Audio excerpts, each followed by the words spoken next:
Hello everyone, welcome back to another tomato sauce stream. Today is going to be a little bit weirder than usual, I suppose, because we're going to be doing some yapping, which is very ordinary, and then afterwards we'll actually be playing some early Days Collection, because I do want to check out some of the games over there, because we did buy it and we want to check it out. But before we get into that, we will be talking about basically the GRF. We want to talk a little bit about the pre-GRF run by Rafuta and kind of talk about what kind of happened in that, at least my experience. Now, Rafuta himself doesn't really want the results from that event posted anywhere. I'm not really sure if it is a Rafuta specific thing or if it's like a Japanese player thing, but they're very, I don't know, secretive with all this sort of information. And I do believe that he does sell some of it, so, like, I don't know, it all seems a bit weird to me, personally. I'm the kind of person that just likes to have all the information out there. I love, like, making my, like, spreadsheet, like, open source and everything. I don't really see the idea, I don't like the idea of keeping the secrets, but it is what it is. But it goes without saying that going into the GRF, we are in a very Gaia-heavy meta, you know? I think everyone's kind of already worked that out. Gaia's pretty strong. There's going to be a lot of Gaia in the top 100, I would think. It's going to be interesting to see quite how dominant exactly it is. Just because even when we've had things like Psychic dominating a GRF top 100 list, we haven't had it be like... It's never been like a 90-10 split, right? Like, it's always been... I think even when Psychic was at the top, it still was only like 60, I think, but it's just still a lot, right? Having a majority is still really good, but it's not necessarily a super majority, right? But let's see who we have in the chat. We have VN Penguin. Hello, my friend. We have Dragsin. Gaia needs to be hit. I mean, it's an interesting, like, balance philosophy that Konami has had recently, where every single time we get into a bit of a rut in a meta, the players will sit here and go, right, if we tweak the skill a little bit here, if we limit this card, if we ban this card, it kind of balances everything out a little bit.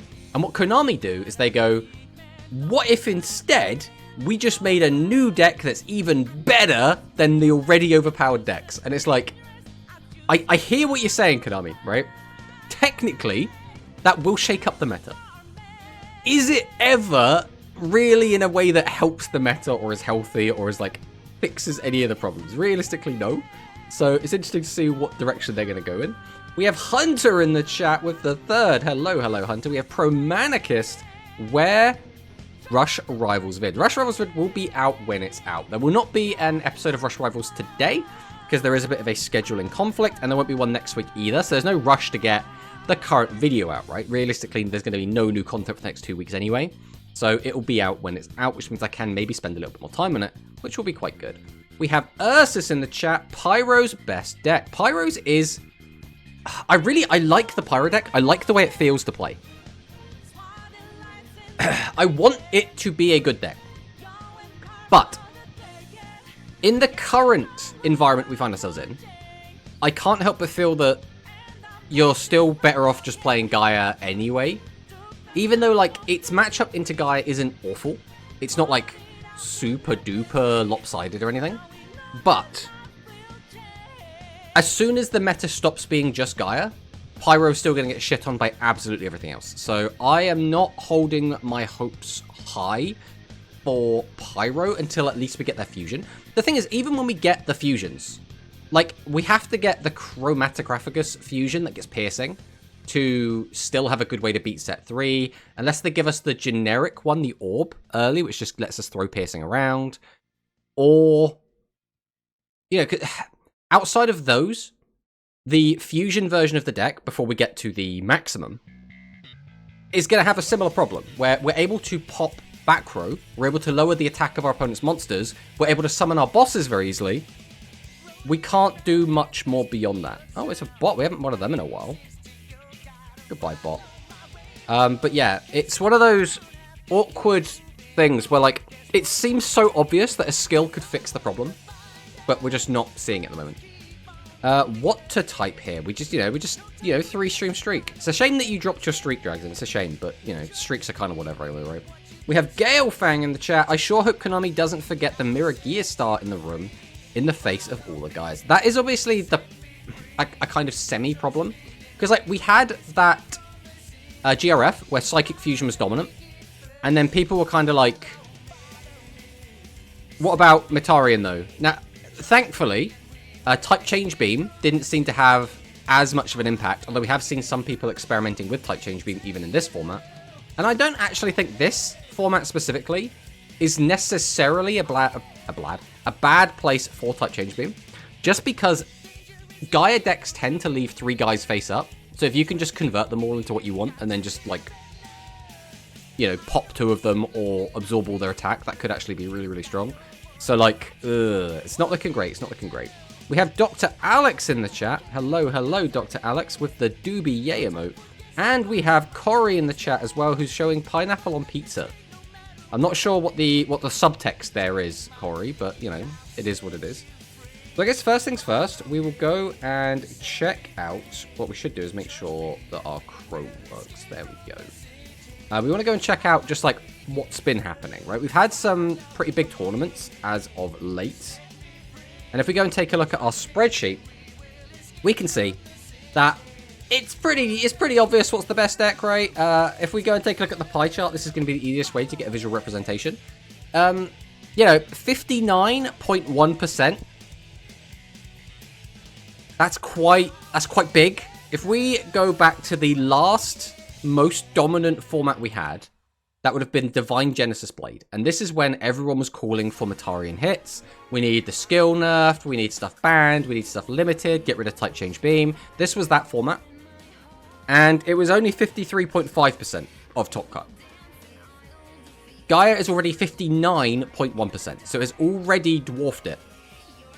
And if things continue the way they have been going, because we do have another tournament today, that being the Rush Duel Grand Prix, this is going to get even bigger and bigger and bigger. Now, some of these decks are, like, holding on, right? Psychic and Dragon, but then it's like Gaia and Gaia again. So if you just mix all the Gaias together, we're basically throwing an extra 11% in. So this is actually 70%, right? 70% of top cuts is Gaia, right? Just flat out Gaia, regardless of, like, which version it is. It doesn't help that everyone has the deck in some fashion. Yes. Obviously, giving it to everyone is kind of a nice thing, right? Because it means that people that are a bit more free to play can have access to all the cards, which is quite nice. But now when you go on ladder, you're mostly playing against Gaia Metarion. We literally had our Gaia Metarion video go up. It's going up today, right? So we have our Gaia Metarion video going up today. And in that video, most of the duels are against some sort of Gaia, because guess what you run into on the ladder all the time? It's mostly just Gaia. So it's awkward. It's very awkward. And there isn't really a good, like, fix to this problem outside of we need to gut this deck in some way, right? Like, this is not acceptable, right? That the top points for Gaia Metarion is 65 and the next highest is 14. That is a 51-point differential, which is actually disgusting. That is ridiculous numbers. So part of me likes to sit here and say, oh, it's the first week. The first week's results don't really count. But I think the writing is kind of on the wall here. I think it kind of speaks for itself. The data doesn't necessarily lie, even though it can be a little bit incomplete. That being said, we did have an event on a couple days ago. This would have been Saturday, so yesterday, which was the PGRF. Now, for anyone that doesn't know, the PGRF is known as the Pre-Goha Rush Festival. And basically, it is an invite-only event where players that have gotten, like, top 100 in the past, like world competitors, I think they've been a bit more lax with the invitation criteria this time, but typically you get, like, the best of the best players going to these things. And it's 2 4-hour-long point battles, and then they basically get you to record all of your dueling information in detail. So they have you record the deck you're playing, the skill you're using, the limit 3 cards you're using. They have you tell you whether you went first or second, did you win or lose, what deck was your opponent playing, and then they have a spreadsheet set up so that it cross-references the information you've put in with the information your opponent's put in, and then it goes, does this all match? Yes, okay, this is good information. And if something doesn't match, it throws up an error and is like, no, someone's got something wrong or someone's lying, right? So it's an interesting way to do it because it also has things like what time the game ended, right? And so the reason that is interesting is because they have a rule set in place where if you lose a game, to try and prevent you queuing into the same player again and again and again, which is one of the main irritations with point battles in general, is they have a rule saying that you have to wait a minute before you can queue again, right? So if you won, I guess you can kind of game the system, and if you want the rematch, you just wait a minute, right? But what you could also do is just wait your minute, and then if you try and like cheat, it kind of records it in the data. Now, I did have that happen to me once. I did beat someone and then immediately queued into them again afterwards, which means they didn't wait the minute. It's not like the end of the world, but like it is very noticeable that it's like, you're not following the rules. What are you doing? But because of that, I think this kind of a point battle is actually kind of enjoyable. Having the 1 minute rule that is pseudo enforceable is really, really cool. And I think that is really, really good. So my overall experience was positive. I will say that. I think it is in general, I don't really like point battles. I think point battles are kind of, they're very luck-based. They're very easy to game. It's very easy to like queue up and then just like surrender a bunch of games and inflate someone's point value a lot higher than they should be. It's a lot easy to queue into someone that you know and then just scoop and effectively, again, artificially inflate someone's like points. So I've never been a big fan of them, as well as the fact you can change your deck whatever you want, which means the information you get from them can be very unreliable unless, like we say, you're exactly recording all of the information from it and then it's verified by your opponent as well. Like, again, you can still game it, though. That's why, again, I will always prefer tournaments, because tournaments are less gameable. The most gaming we ever have in, like, a tournament setting is the Challenger Cups, which, again, you can change your deck whatever you want, which means at the end you can say you used X deck the entire time. No one actually knows. And then, obviously, the time rules are very, very strict in Challenger Cup, and people play around the time rules more than they play the actual game, which is very frustrating. There's nothing that sucks more than, like, you've got lethal, but your opponent just, like, doesn't end their turn, and they just wait an extra 30 seconds, and then you lose because of it, right? There's nothing more infuriating than that. Now, some people will say you got to, like, play around time, but that's cringe. That's just cringe. But who do we have in the chat? Do you think Money is cooking a super mini after GRF, like what happened when we got the Maxim box? I would like to think so. I would really like that to be the case, because the last time they did that, we got noodle support, we got extra spice. And I think meat spice would be a great addition, but I'm kind of coping on that because I just really want meat spice. We have Hikari in the chat. Hello. Let's give Hikari the quick shout out. Let's give Hikari the quick shout out, shall we? So / shout out. Hikari. Zzz. There's the little shout out to Hikari. It's possible. Hi, Hikari. Pyro have been doing nothing in the first week. Yes, Pyro is an awkward one. You have to play it in a very specific way for it to really get any kind of good result. So I think a lot of people won't have necessarily solved it, but I still don't think it's going to develop in a very impactful way. I think the place we might see Pyro surprise us a little bit might be in the GRF itself, and we might see 1, 2, 3 get into like that top 100. I wouldn't be too surprised to see that, to be honest. People have been sleeping on them. They are T0 Trust. True. I placed 4th in the morning. Now PBR today. I couldn't play the whole thing. I lost like 2 times in 9 games, and 1 was against Worm Maximum. I mean, that is a thing, right? Worm Maximum is, or Maximums in general can be, depending on the build and depending on what you draw, a bit of a wall for Gaia, right? They can be. What did you play? The meta, I have to prepare for next week. Yeah, everyone's just on Metari and Gaia. Everyone's on Metari and Gaia. Also, hello, Whistling Bird. Welcome on in, my friend. I want Konami to unleash Daedalus. It feels like the box got shafted by the Gaia deck in general. Yes, very much so. None of the new decks are really seeing much in the way of success in general. So it's like,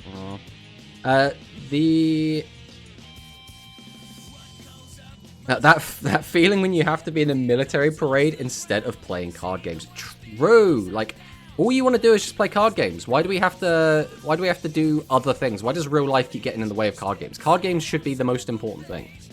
Is it just me, or is this picture frozen? My picture doesn't look to be frozen. I can double check. No, the picture is not frozen on my end, so I think it is just for Whistling Bird. Just you, he popped my talisman. No, not the talisman. So going back to the PGRF, I played a total of 26 games. That took about 3 hours, just under 3 hours. So basically, everyone's kind of given their own sheet on a spreadsheet, and it has a little red line, and it's like, please play until you hit the red line. And the red line was after 26 games.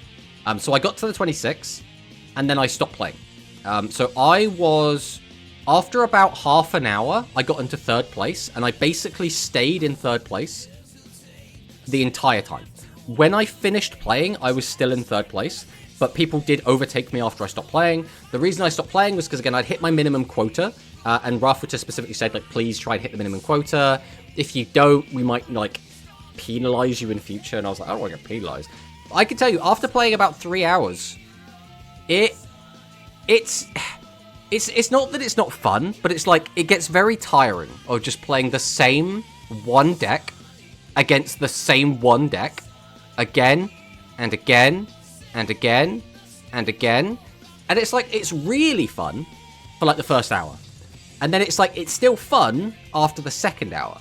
Then after the third hour, I'm a little bit like, I kind of want to break. Like, don't get me wrong, I don't mind a tier 0 meta. I'm not necessarily saying this is a tier 0 meta, but we're damn close. I don't mind a tier 0 meta if the meta is fun, right? And also, I don't mind it if everyone's on the same page. We're just grinding out games. We're just having this mirror. Everyone's learning this mirror inside and out. People are learning how to like tech into it. We're learning specific plays we can make and playing around it. And then there's some skill expression and you can kind of outplay your opponent a little bit. I will say though, most of the time, because again, when we're playing in the PGRF, everyone there, everyone's been invited, has a head on their shoulders, right? They kind of know what they're doing. They're not going to make very many misplays, if any. And it kind of felt like the wins I won were because I didn't brick and my opening was good. And the games that I lost were because I bricked, right? So it's kind of an awkward situation where if neither player bricks, well, then it's more down to the coin toss, right? So it doesn't feel like this is necessarily a particularly rewarding meta, just because, again, even if you're, like, quote-unquote the better player, even if you, quote-unquote, have the better build, if you just draw poorly, you're just going to lose anyway, right? That's just unfortunately how it goes. I personally, though, I don't actually dislike the Gaia Metarian deck in general. I think it's actually quite fun to play. But again, playing the one matchup again and again and again, not super engaging, as well as, again, not enough skill expression. Now, to be fair, we haven't had that many rush metas that have had particularly skill-intensive expression. Like, Psychic Fusion, I think, is one of the decks that does actually have multiple different lines. But again, the longer you play a deck, the longer you play against the deck, the less that matters, because it becomes like muscle memory. You just see the lines because you've done them so many times. I do think back when Royal Rebels was like a super meta deck, people actually had to like play it correctly. It was like, I can't just slap everything in attack mode because I will get absolutely punished, right? You need to play around it. You need to play defensively. Now, it's frustrating to play around it, but you do have to still play around it, right? The most you kind of get right now is like, I don't want Dragon to get their skill off, so I just won't have a boss on the board. That's like pretty much the most you get out of like doing cool shit, and it's not even that cool, right? I see it now. 2 people want Beam with Gaia Warrior. I went Beam with Gaia Warrior and then surrendered. I mean, nice bluff, but with no lethal on board, keep coping. I think Beam is actually not awful into this meta, right? So I will say a lot of people in the pre-GRF were playing Beam. It never got resolved against me one time. So at no point did anyone ever type change Beam my entire board and then like Ashura Star OTK me. That just didn't happen. But in theory, I get the logic. You're going to leave 3 guys in attack mode typically. That's just what Gaia Metarian does. So you can punish that by absorbing all their attack and OTKing them. That's great. But it doesn't seem overly consistent is the main like kind of issue I've got. I want Fire Thunder for the Beetle Trap. Yep. How do we play like 6 hours a day against Gaia Metarian next week? I'm honestly scared. Well, you'll be playing it yourself, so you're just going to have to kind of get used to the mirror. Hikaru, you brought that trend, so it's your responsibility. God damn it, Hikari. I mean, if you're starting first and set 2 monsters and just have to pray your opponent won't have 2 Sure Star, if you start second, you have to pray not to brick and have plays. Yes, it's one of those weird things as well where Essel can drastically shift the math. Going first, quite often, is a weird experience with the deck because if you just set a bunch of stuff, you have to hope your opponent can't just kill you. But if you commit bosses, that's now resources that you've spent, right? So, for example, yesterday when I was playing against Norrentino, I had a hand where all I could do was make double Swift Gaia or just, like, have 1 monster set. And what ended up happening was, if I didn't summon exactly 2 Swift Gaia, I was dead. So by doing what I did, I saved myself from dying that turn, but I now had spent my skill, so I couldn't now search polymerization again, right? So, like, I'd lost the ability to have any kind of comeback, but I was already dead. So it was like a damned if you do, damned if you don't kind of situation. Of Ritra. Now, I just did it sooner, but it was destiny. Spreadsheet Gaming. Yes. Hello, human Portuguese dub fan. Welcome, welcome. Human Portuguese dub fan, by the way, I do want to say, has been playing a lot of OCG Rush and has now been, like, the Shadow Flower guy in Mono's tournaments. And Shadow Flower is such a cool deck, right? It's not, like, the strongest deck, but it is a really fun deck. It's really, really cool. And I actually really want to see those cards come into Duel Links sooner than later, because I actually thoroughly enjoy those cards. They are actually so much fun. I agree, Tomato, it is fun in general, but no deck should be able to build a board with 3 fusions in 1 turn, at least with the current track lineup. Yes, I do think, though, the biggest issue in terms of, like, the power level of the deck is... It's twofold, right? If we locked the extra deck, right? If we locked it to just the Gaia fusions, the Gaia deck itself is still very strong. The Gaia deck itself can still kind of just pop off because adding any normal monster and adding or polymerization to your hand, that is kind of the enabler to get out loads, like, massive amounts of fusion monsters. Like, a free +2 and guaranteeing the +2 is exactly what you need is insane. That is just insane. That being said, having that on top of the Metarian boss monsters makes it way over the top. So I think even if we just locked the skill or locked the extra deck so that we can't use the Metarian cards or the hero cards, for example, I think the deck would still be really powerful. I think the Gaia, like, pure Gaia deck would still be really strong. So I actually kind of also would like to see the skill get hit a little bit. Make it so that you can't add, like, polymerization and a normal monster in the same turn, I guess. Like, maybe have it so it has 2 activations, but you can only get 1 normal monster once and 1 fusion once. Just because, I don't know, it's too good. It's too good. It's way too... A free +2, and it's a guaranteed really good +2, is insane, right? It's actually insane. But double Swift still due to Assura plus Vitra, you still have to pray. I mean, yeah. Yeah, double Swift to survive is the best option there, sadly. It's one of those awkward things as well. The most annoying is that you can't use Swift Gaia the Fierce, or Swift Gaia the Dragon Champion. You can't use its effect on turn 1 because it can't declare an attack, so it cannot have piercing. Which is like, it kind of makes sense. But what it means is, for example, I went like Swift Gaia, set 1 back row. Then it's like I potentially could draw into something to help me actually, like, stabilize. But because I'm not allowed to use the effect, I can't get the draws. And because I can't get the draws, I then am basically, like, just down a bunch of resources. And then my board gets outed on the next turn. We live on, like, 1200. And then we just don't have the means to, like, make a comeback. And it's just like, it just feels bad. And I think that's going to be the emphasis of this GRF. This is going to be one of the most luck-based GRFs we've probably ever had. And the reason I'm primarily going to say that is because generally when you get to, like, the top 100 players, again, you start to weed out the players that are going to be making a lot of mistakes. You get players that have been playing this deck for a long time. They've been preparing for this event. And at that point, when everyone's on, like, an even playing field, everyone's kind of worked out what the best deck is, everyone kind of knows how to play the deck, it's going to come down a lot to just, did you get lucky or did you get unlucky? Which is a bit of a shame, because I think we have had GRFs in the past that have had a lot of skill expression. I just don't think this is going to be one of them. Hello, Beam! Welcome, welcome. What up, Gaia gamers? Well, we're definitely Gaia gaming. We're definitely Gaia gaming. Honestly, if we just locked it to 2 fusions per turn, it would also be okay. I mean, potentially. The thing is, 2 fusions is still really good. The thing is, I also think it gets awkward because now you've got to like add in an extra weird line, and now you've got to like code it in such a way where you can only summon out 2 fusions. I think that's actually just more complicated than probably what they would want to do. Rush finally gets their first 2025 skill. Oh, yeah, apparently so. The split sounds really nice as well. It's one of those things, I don't think there is like a perfect way to fix it, and I don't think Konami will fix it in the perfect way.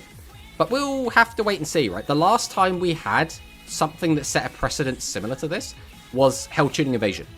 And what was their answer to Hell Tuning Evasion? We are going to gut this skill so heavily that no one will ever play this deck again.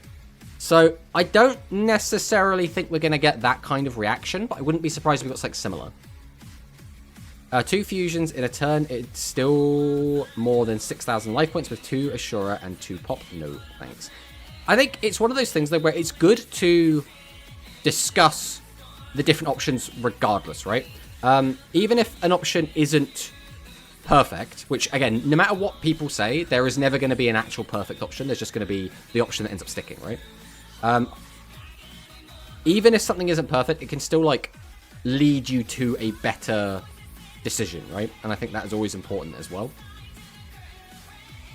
But it's a weird one where there are still so many different things you can do with Gaia, right? It's so versatile. I think that's like the biggest annoyance, right? Because you, like, even if we take away a lot of their tools, they can still just find more. Like, people aren't playing like a ton of Secret Order in the deck. That could still make a comeback. If there still is like warriors in the deck, you could bring like Piercing Samurai. Now, right now we don't need to, because the deck has everything it needs without any of that stuff. That stuff is just going to be bloat. But you can put them in, and it's really good sometimes. Did a best build for the Metarian Gaia get solved already? Last time I looked, all the lists are different. Basically, the short answer to that is no. Depending on who you ask, and if you look at like different tournament results, if you look at the... Because they also, again, they post the top 3 deck lists from each of the different 4-hour sessions for the PGRF. Again, they've asked for us not to share those lists, so I'm just going to respect their wishes and not do it.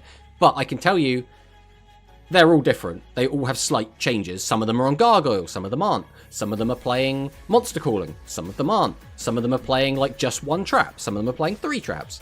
Some of them are playing a more robust Metarian package, some of them are playing a more slimlined Metarian package. Right? There are so many different variations that it is hard to work out which one is actually the best one.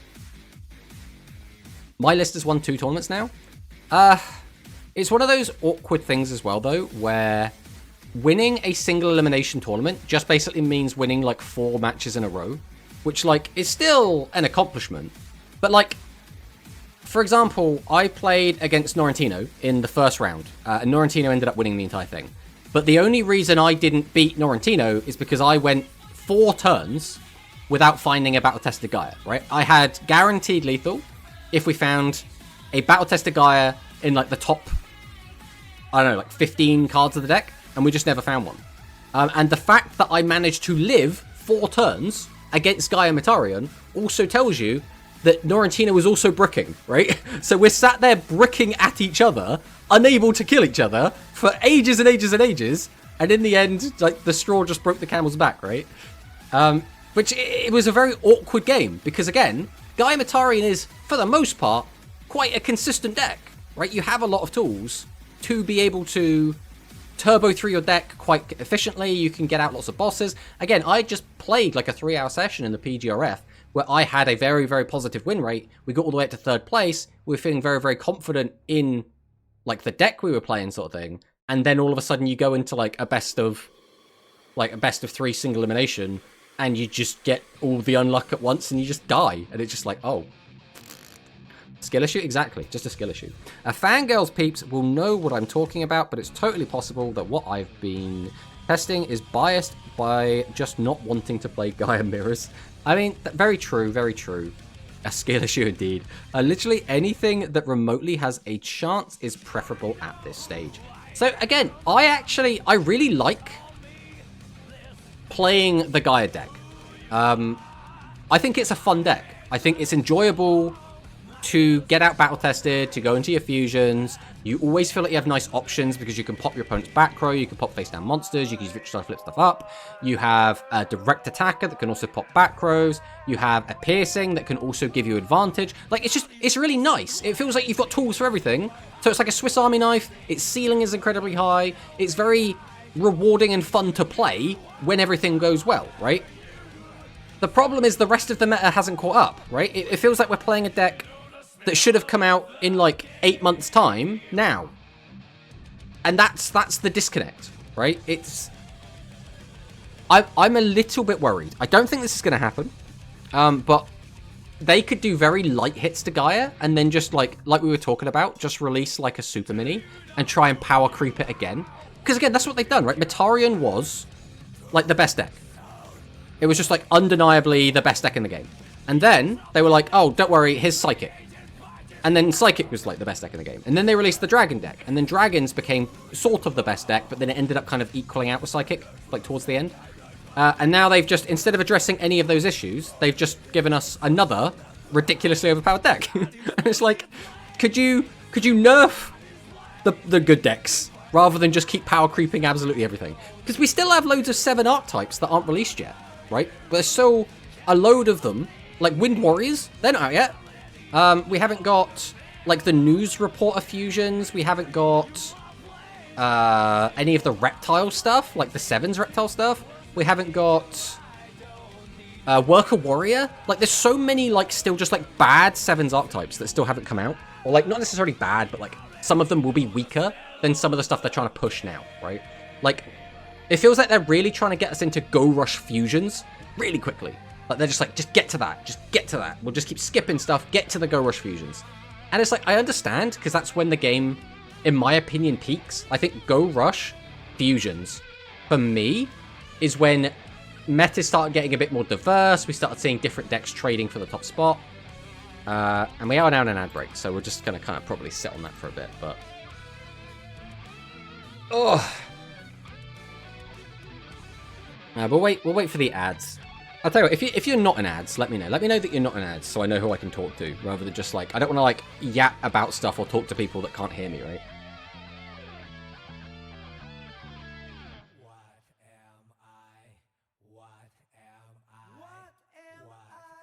Neo hasn't got ads. Hello, big man Neo. How are you doing, Neo? How you doing, bro? Hope you're having a lovely day. Hikari also doesn't have ads. Hello, Hikari. Is that because Hikari has... Yeah, Hikari's a sub, so that's why Hikari hasn't got ads. Alex is also a sub, and so is Promanicus. Corey, on the other hand, is not a sub. Hunter isn't a sub. Gale isn't a sub, so you've all managed to dodge the ads, so congratulations. Congratulations. And a human... Apparently everyone just dodges ads. Guys, come on. I need the ad revenue. You can't all keep dodging the ads, okay? Now, I make almost nothing from the ad revenue, but, right, you guys can't keep dodging the ads. You're stealing money from me by doing that, okay, guys? Now, in real talk, though, I actually despise the ads. If I could, I would turn them off entirely, but I am not allowed to. So I try to have them set up in such a way that it causes the least amount of, like, interference. And that's kind of how we've got it set up at the moment. But that should be the ads endings. Now, everyone should be back. Actually doing swell. Been liking the GRF. That's really good, Neo. I've seen a lot of people have been having a lot of fun in the GRF because, for the most part, the climb is pretty free, right? Even if you lose a few games, it doesn't matter. You're not going to lose anything. Just keep going, right? It just happens, right? Wait, this isn't Dungeon Dice Monsters. Well, when we finish yapping, the plan is to jump onto early Days Collection, and we will be playing Capsule Monsters. Because I've never played it before. Capsule Monsters, for anyone that doesn't know, was one of the original games in Yu-Gi-Oh! Season 0. If anyone, by the way, hasn't read or watched Yu-Gi-Oh! Season 0, I personally, even if you have no real interest, go and watch/read the Capsule Monsters episode / novel or chapters, because they are so good, right? That it's a very simple game, but it's like, it's chess, but it's Yu-Gi-Oh! It's Yu-Gi-Oh! Chess. It's Yu-Gi-Oh! Chess. And it's so much fun. They released a PlayStation 1 game that was exclusive to Japan, so we haven't really got that. But that game looked sick, right? Then there's the Game Boy Color game, which is the one we'll be playing later. I'm really looking forward to playing that. And then the only game that we got in English was the PlayStation 2 game. And the PlayStation 2 game was good, but aesthetically, it looks horrid, right? You're on like weird, bad PS2 graphic maps. All of the monsters are just like bronze statues. So like they don't have any of that like Yu-Gi-Oh like anime colorful flair. Like they've lost a lot of the personality. So I didn't like that game as much, even though mechanically the game was fine. Aesthetically, the game was shit, which is really disappointing. So ideally, if they do another Early Days Collection, I really want that original PlayStation 1 Capsule Monsters game released on it, because, like I said, it's very colourful. It has that anime flair. It's got kind of a like monster raising, breeding, and battling kind of thing going on, as well as like the monster chess aspect of the game, and it's really, really cool. No, it's because I'm special. Yeah, you're special, Hikari. I'll believe it. I'll believe that you're special.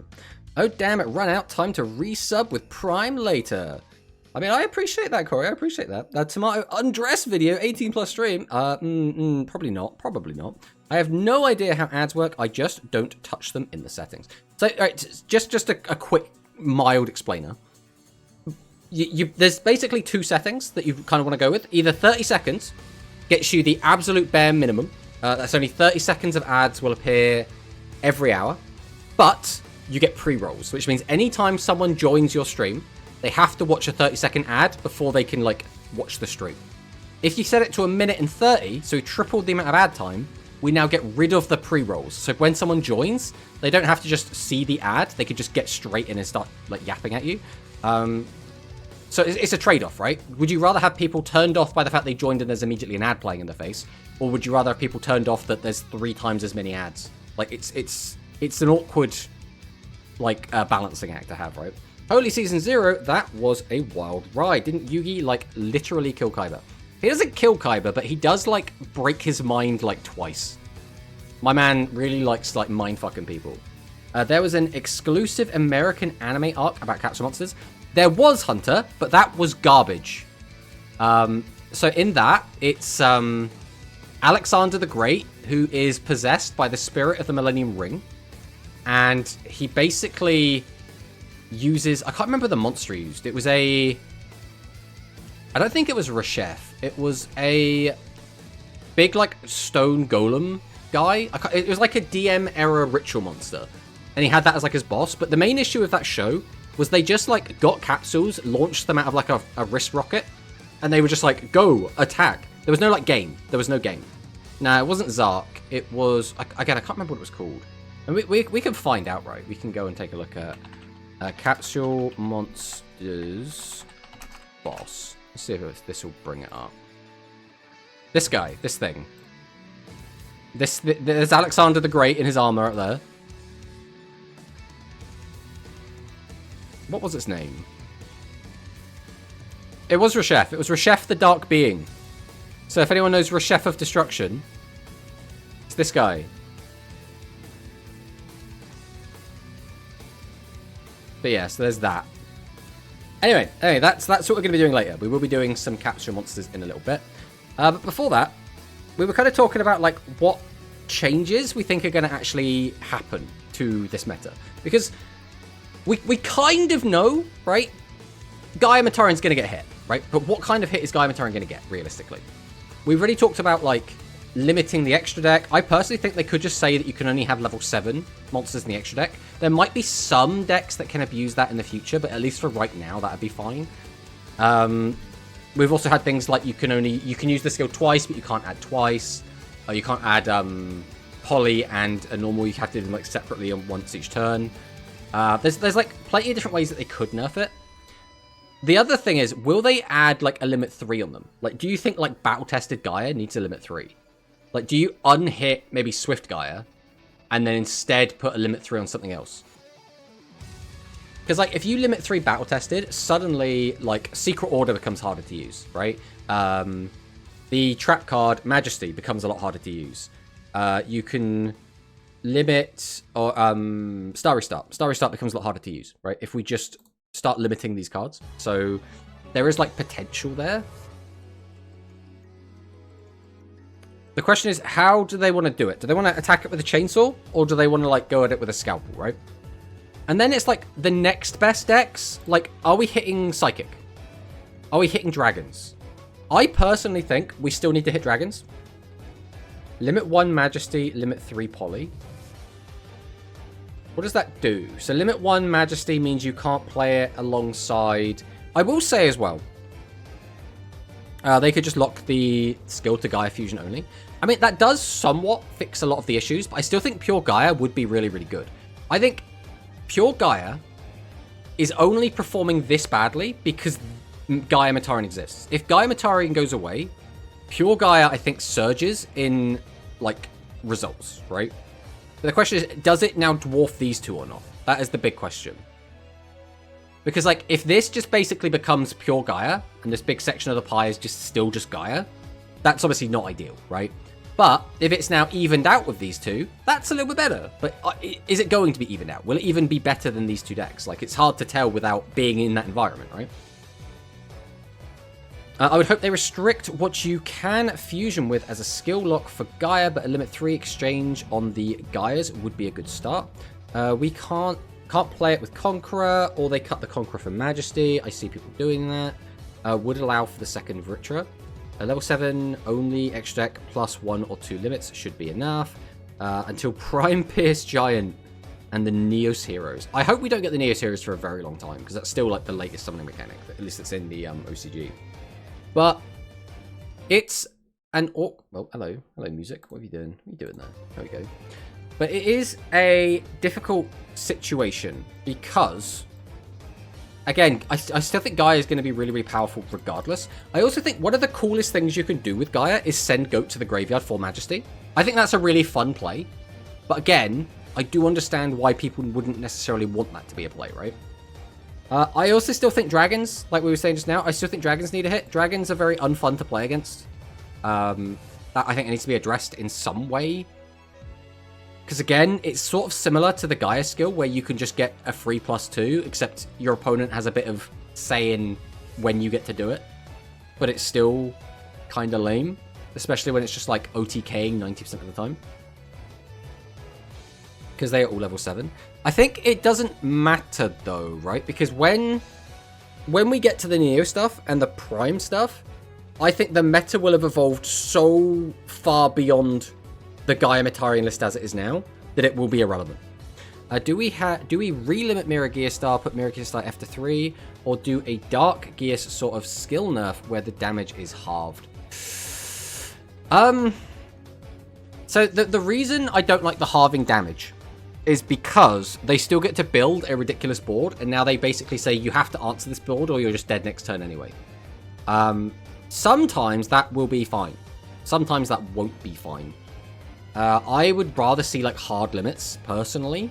I would rather play Gaia Mirror rather than one dragon. Yes, that is actually how I felt. In the pre-GRF, I played against one non-Gaia deck, and it was a dragon player. And I did win, but I remember sitting there going, man, just put me against Gaia again. I don't want to do this. I don't want to play against dragons. Dragons is so... Because it's one of those things where sometimes the dragon player just falls over, and it's just like, this is free. And sometimes they'll just absolutely clap you out of nowhere, and you'll just be like, I hate this deck. Because I used to really like the dragon deck as well. Before Mirror Gear Star came out, I really liked that deck when it was like Dragear Star Turbo. But I don't like it now. I do not like it now. I don't think there's any way to hit dragons that won't kill them. Again, the deck was fine before Red Boot came out, right? So this is like, this is after Red Boot. This is Mirror Gear Star. This entire section here, this is Mirror Gear Star. Back here, like, it was still, I mean, let's be honest. This is not a very, like, 4% is not like a generous slice, but it was still a playable deck. The main reason that Dragon Fusion was bad, specifically during this meta, was because a lot of the other decks were a lot quicker, right? Dragon Fusion basically wants to stall. And if it can stall, it has a very good matchup. If it can't stall, it has a very bad matchup. So, for example, Dark Galaxy would bully Dragon Fusion a lot of the time because they could kill them very, very, very quickly before they actually get to do anything. And then, like, some of these, like, Psychic was one of those decks, again, that could, like, just sit there and gain and gain and gain and gain life points until there was just so much that just Dragear Star F on its own wasn't enough to, like, deal with it. Limit 3, Mirror Gears Fusion. Change the skills so you have to shuffle back a card to add. I do like that. I do think that does fix a lot of the problems. Playing against dragons is literally play the game or die. Yes, it's very... It kind of reminds me a little bit of the old... We do have Corey subbing with Prime. Thank you, Corey. Obviously, you said you can do this earlier, but we do appreciate it. Thank you. Welcome to... Akuma 666 just subscribed with Prime. So fixed. Yeah, welcome to the subscriber club. Yeah, I don't like it because playing around dragons feels like you aren't allowed to play the deck or your deck the way you want to play it, right? It was like Royal Rebels. Royal Rebels forced you to play their game. It was like, you can summon out 3 dudes in attack and just slam into me. I will kill you if you do that. And it was like, so whenever you played against Rebels, it was kind of like, do you have it or do you not have it? If they've just got Doom and they're like 2 others, Whistling Bird is also subscribing with Prime.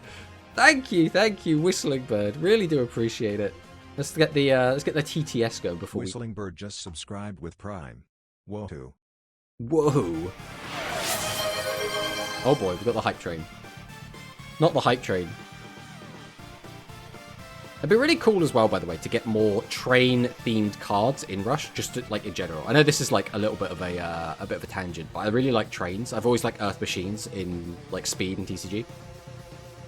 I remember a game in GRF was just us setting cards because neither of us wanted the other one to use their dragon skill. That is the problem with the dragon matchup is it just now comes down to who naturally draws out their like big combo first, which is like, where's Thorsten? I want my Thorsten. I mean, Thorsten is not on the stream. I'm sorry. He's not even an option for Twitch. So you guys might need to refresh stream after subbing or you'll still get ads. Maybe.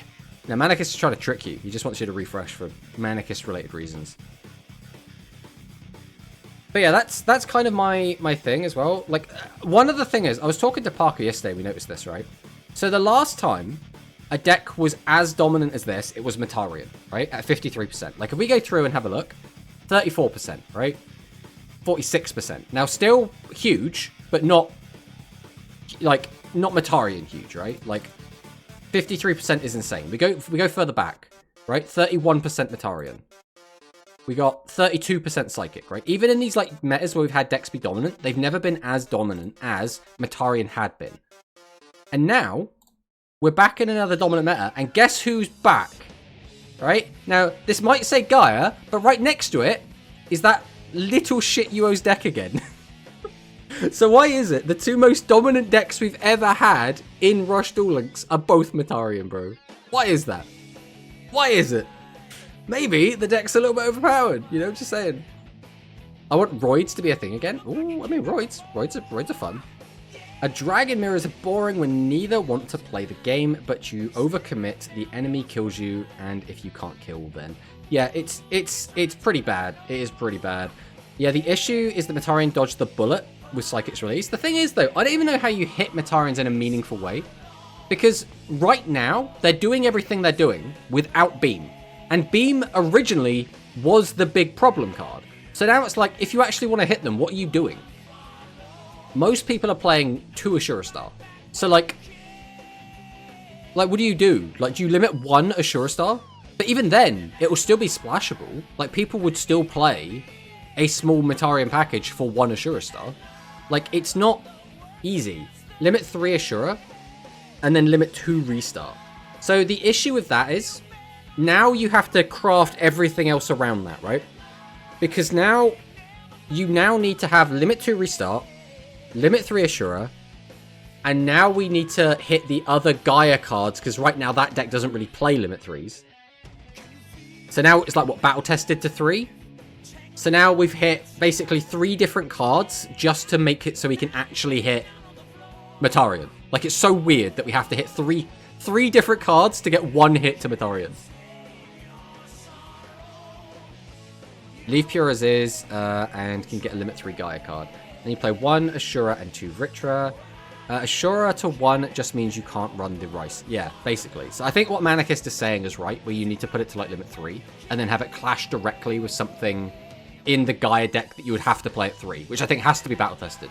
I don't think it could be anything else. It has to be battle tested. 2 on restart means Psychic can use it, plus negate attack and get a limit 3 back. I mean, I'm okay with giving Psychic something, you know. I don't hate the Psychic list, to be honest. And I'd much rather, like, out of the big 3 here, I would rather see Dragon and Gaia Matarian get a hit than Psychic, personally. Now, obviously, like, Heroes would be cool to come back into the meta. Like, I think that would be a cool thing to, like, jump back in and be, like, really, really strong, but...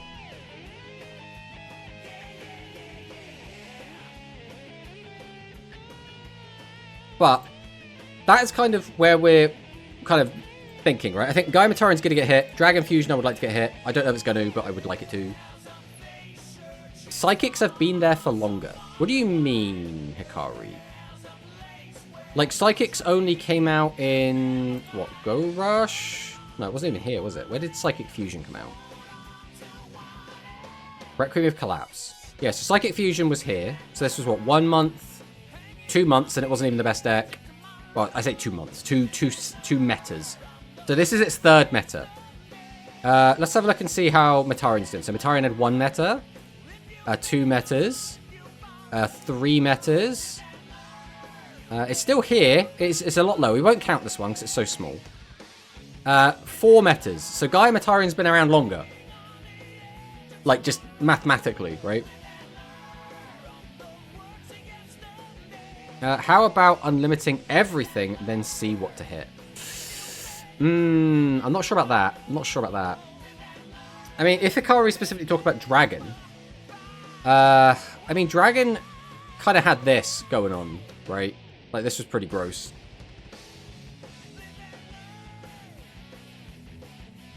I mean, to be fair, again, they didn't have a GRF.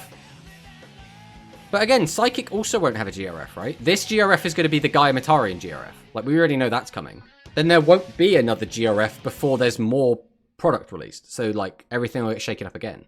And if things follow the trend, we'll get power crept again, right? So... The thing is, though, like... because like, usually, when a GRF is coming, I'll make a video that talks about what you should play. I mean, do I even need to do that? Like... you should play Gaia Matarian. Like, it's like, what is the best deck? Gaia Matarian. What deck probably has the best chance at beating Gaia Matarian? It's Gaia Matarian. Like, what deck is, like, relatively, like, easy to play? Gaia Matarian. Like, don't get me wrong, there is some interesting stuff you can do with Gaia Matarian. There are, like, some interesting lines. Like, occasionally you will be able to, like, make a better play than another player. But for the most part, it's pretty straightforward. Basically, given I can't find any PvP duels. What are you queuing on, Kavi-chan? Are you playing in GRF? Are you playing at max rank in GRF? Are you playing on ladder? Are we playing on, like, ranked, like, King of Games? Because most people are probably going to be in GRF, and most people are probably not going to be playing at max GRF. I still have to reach max. Yeah, I haven't reached max yet. I have no interest in rushing it. I feel like we should call it Matarian Gaia. It's basically Matarian with a small Gaia package. The reason I'm going to call it Gaia Matarian is because, 1, it's easier to have all the Gaia decks listed in Gaia first. And 2, because the skill is still a Gaia skill, right? It's still a Gaia skill. GRF, I see. Are you max GRF then, or are you still climbing? That's the next question.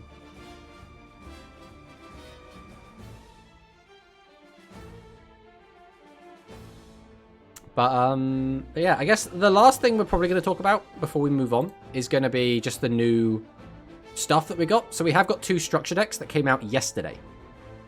It's Gaia skill, yep, yeah, exactly, Laser. So we did get 2 OCG cards. Now, again, I will say this is actually semi-relevant because Konami really like throwing nostalgia stuff at us, right? So even though these are brand new to the OCG, Reactor was brand new to the OCG, right? Ancient Gear Golem was brand new to the OCG. So these are cards that could actually come out relatively quickly. If they want to do like the next wave of Harpy support, they could do. We do now have equip spells, which means Harpy Ladies can get their equip spell, which means there is now a precedent for them to give us new Harpy stuff soon. So any of these new Harpy cards potentially could be coming out very soon. This card also looks...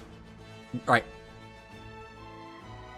It looks really good, right? I'll just leave it at that.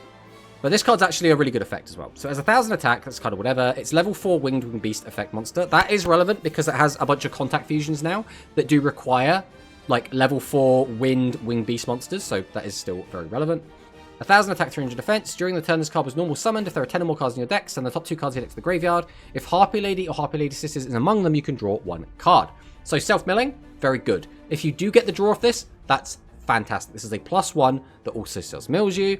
And getting Harpy Lady or Harpy Lady Sisters in the graveyard should be quite easy. There's a lot of cards that do say they are Harpy Lady while in the graveyard. So very, very strong card. Very, very strong.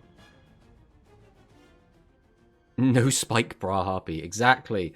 That logic is why my Warrior Fusion deck is listed as hero on DLM.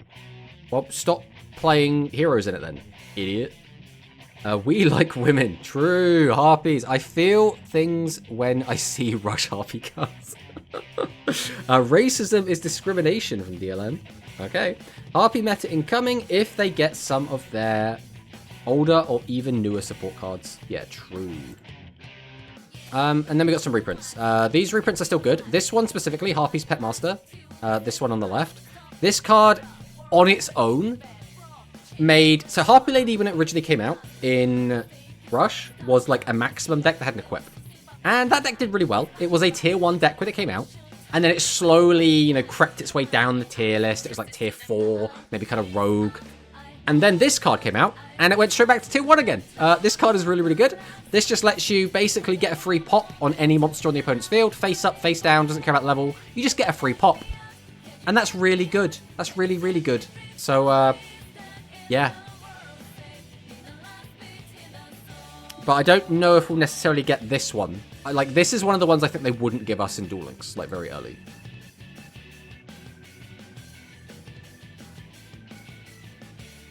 There were no heroes in it? Oh, get fucked, I guess. More bird girls equals happy me. It's expensive in nice rarity. Still cheap compared to TCG, though. I built something with Dragius and Gaia for memes. I mean, I don't know what skill it's going to be using. I think I'll use my UR Dream ticket for Harpy Pet, so after 3 years when Harpy support kindly comes up already. Even when Harpies do get a retrain, or like the next wave of support, I do not think Harpy's Pet Dragon will probably make the cut, unless the skill uses it in some way, personally. Gives a Harpy Channeler that mills 3, can special a Harpy from graveyard. We're not going to get that, I don't think, yet. Plus the equip. So the next thing we'll look at is the counterpart, which was the Cyber Dragon Chimera Tech structure deck. So for them, we didn't get something nearly as exciting, but it's still a really cool card. So this card is the one we got, which is a nice artwork. Like, it's not insane, but it's pretty nice. This is Cyber Variation. So if there are 10 or more cards in your deck, return a face-up light machine monster from your field to the end of this deck. Draw 2 cards. So this is effectively just a consistency tool. We -2, we +2. Also, after the effect is resolved, you cannot special summon monsters for the rest of the turn, except machine monsters. Now, those of you who are paying attention or recognize this, this is like a Cyber Valley type reference. So it's pretty nice. It's pretty nice. Plus the equip, and maybe 1 to 2 effect monsters for new support in Duel Links. I mean, potentially. They could give us like as much as or as little as they want. It's like going into the Gaia stuff. We were kind of like, well, they're probably not going to give us Conqueror of Champions because that's really good. And then they're like, now you can have it. You just be like, you can have 1. And we were like, oh, that's really good. Like, that's really, really good. We weren't even sure if we were going to get battle tested because we were like, battle tested is really good. Like, it's really, really good. But lo and behold, they were like, hey, you can have 3 battle tested. You can have Conqueror of Champions. That's fine. We're just like, okay. I mean, to be fair, it's ended up being unbelievably imbalanced, but, you know. Give us Harpy Synchro, but as tribute to effect monster, it would be so cool. They could do that. They could do that. The only thing is, they kind of are taking Harpies down the contact fusion route. That's kind of what they're building the deck into now, so I don't know if they will see anything like that. Then the other, like, extra bit of news we have is on April 1st, we will be getting a new Forbidden Unlimited list for OCG. This is always quite an exciting time, right? So it'll be interesting to see what happens. The other thing is, it says, so this is going to be the April 1st list. So it will go live on April 1st. But we will get the list on the 16th, right? Which is only like a week away. So in a week, we're going to get the actual list, which is pretty cool. April 1st ban list. True. I was looking through DLM. Why a Void Veld deck with the normal skill is under the section spicy decks. It's very spicy. Why would anyone play Dark Galaxy? That deck's trash. So, like, where else would you put it, realistically? Like, I mean, come on. What are my predictions? So, predicting is difficult. I can have, like, a wish list of, like, what I would like hit. But actually trying to predict it is quite difficult. Because there is so much going on right now in the OCG meta. There are so many decks that are viable. Like, in terms of the actual really strong decks, I would like to see... One of the things we have been seeing is a couple of different cards have been seen as like engines. You just kind of splash into stuff. So one of them is going to be the Dark Matter stuff. So there's Dark Matter Emperor Dragon and the Wyvern are seeing a lot of like splash play. So like maybe you'd hit one of them, but they're anime cards and they really don't like hitting anime cards. So like maybe we don't do that. The other stuff is like the Seven's Fear Magician package, which is basically just the Swordsman of Roadstar retrain. I can't remember exactly what its name is, but you can summon it and then you can bring back a Seven's Road Magician from your graveyard. Then you can contact Fuge and try and OTK your opponent. And again, it's not very engaging and it doesn't force you to play like just spellcasters or anything. So you can just kind of splash it in anything. And I think that's maybe a little bit too good. The one that I've been hating on forever is Beidai. I think Beidai is really annoying. Again, it's just a card you could splash in anything that plays level 7s. Find my hero deck. Now I have to cook something cool. I feel predicting staples always easier, but that's lazy for me. Yeah, it's one of those things where outside of like banning stuff, like the staples are like Jest of the Cosmo Princess. And that's just... It's already limit 1. What are they going to do? Like they ban it or they don't touch it, right? The end of Rush service will be revealed at 8 PM on March 16th, 2025. Could you imagine? Wouldn't it... Right, actually, I think it'd be really, really funny if, as an April Fool's joke, Duel Links put out a statement saying they were going to discontinue Speed, and it was just going to become, like, a Rush Duel platform. I think that would trigger so many people. That would be actually so funny. Now, they would never do it. They're not going to have the balls. But it would be so funny. Like, actually hilarious. But hello, Kim friend. But, I think that's pretty much everything. We've gone over the meta. We talked about the pre-GRF. We've kind of talked about absolutely everything. That would be based as hell. Exactly, which is why they won't do it, right? This is exactly why they won't do it. So what we're going to do now is we are going to go ahead and boot up Early Days Collection. I think that's what we want to do. We're going to go ahead and stop the music. And we're also going to go ahead and change our directory. Oh, can't change the directory there. You're going to have to let me know if it's too loud or too quiet. Like, for me, this sounds about right. But for you guys, it might be, like, way too loud. Category. Change this to... So anyone that just wanted to talk about, like, specifically the Rush stuff, you know, thank you for dropping by. I'm sure that a lot of people are going to disappear. And that is completely fine, right? Yu-Gi-Oh! Early? Why is this so hard? Is Early Days Collection, like, not a... I just want Early Days Collection. Is that not a thing? Capsule Monsters Game Boy. We'll put ourselves in there. That'll do. Just so we're not on the wrong section. That would be the best news. Seems right to me. No dirty speed in my Rush Duel game. Well, it is what it is. So we are going to go ahead and hop into this. This is going to be our first time playing. So we are going to be jumping into Monster Capsule. Again, we've never played this game before. I do not know a ton about it. Again, I have always been a big fan of the Capsule Monster like game. Like, as in, like, the concept of the game that doesn't really exist. But I'm really looking forward to play this. I think people just set it as Master Duel. I mean, that probably would make more sense, right? So, what do I know about this game? I know that this game has permadeath. That is about all I know. Like, obviously, it's going to be very much the Capsule Monster game that I kind of already know. So it's going to be very, like, chess-like. But I don't really know, like, what the story's going to be. I don't really know how the gameplay works. Now, there is a D100 on the like, the UI. So we'll see if that ends up being relevant. But the only thing is, I don't remember a D100 being used in Capsule Monsters. For the most part, you just kind of, they have values and they attack. We Fire Emblem now? We're going to see. We're going to see. Has a Season 0 story. Yeah, this is... It looks like it's set after Death Tea. Welcome back, everyone, to the Kaiba Amusement Park. Master Seto is waiting inside. Please come in. Oh, it looks like we got the whole gang. Even Grandpa's here. Why are we bringing Grandpa with us? Let's go, guys. And we're obviously going to have to narrate everything. Something smells fishy here. Do you think Kaiba could be up to something? No way. It'll be fine. Let's go. Just have to ignore my girl voice. I'm not very good at girl voices. Come on, Bakura. Okay, but I have a bad feeling about this. And then Grandpa's going to say something. Oh dear, I think I'd better tag along too. Why is Grandpa even here? Why have we brought Grandpa to Death Tea?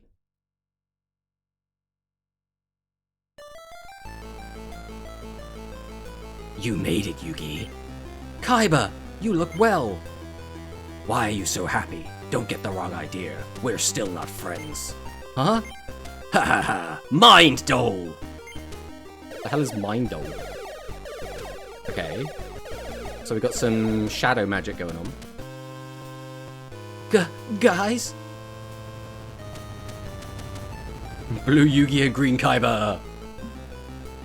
Kaiba, what's going on? What did you do to them? I simply sealed their souls away into 5 separate dolls. Yugi, if you want to save your friends, you'll have to win the Monster World tournament held in this duel tower.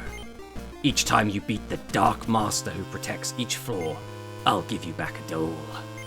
But if you lose, your Millennium Puzzle will be mine. Okay, so he's kidnapping all of our friends' souls into dolls? Fine, I accept your challenge. Mwahaha. Then I'll be waiting for you on the top floor. Guys, I promise, I'll get you back to normal. Yugi's, like, Game Boy Color sprite looks so weird. Cackle, shall I explain the rules of this tournament? Yes, please. First, I'll give you 5 star chips. Tournament participants wager their star chips in each battle. In battle, each player can send up to 4 monster capsules. Okay, that's kind of important. Known as MCs, to the field and must defeat all of the other players' monsters to win. The loser has to give a star chip to the winner. If you lose all of your star chips, or MCs, you'll be eliminated. So be careful. Star chips are distributed instead of coins. You can gain new MCs from capsule machines and other methods. When you have the required number of star chips, it's time to challenge the Dark Master that protects each floor in their Monster World. Monster World?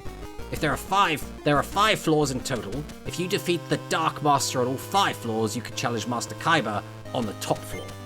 I wish you luck in your endeavors, hehehe. Okay.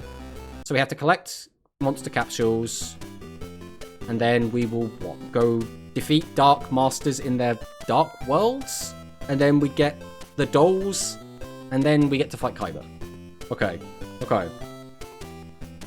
It's bring your grandpa to work day, but Kaiba, green Kaiba, why you dye your hair green? Never, maybe Kaiba's natural hair color is green, dyes it brown, right? That could be the case. Green hair Kaiba, whoops, I accidentally swapped to watching the first season of Yu-Gi-Oh! Abridged. Kaiba, I don't understand what even happening, but why is your hair green? It's breaking character, it's ruining immersion. Woman! Nice transition, Konami. Welcome to the Duel Tower. Thank you for your participation in the Monster World Tournament. I take it that you are already aware of the rules. You need to battle others to gather star chips. You may acquire the MCs you will need to use in battle from the capsule machines on each floor. Now, do your best and feel free to come back here anytime. It's a capsule machine. Insert 1 star chip. Yes? Got a brain slime level 1.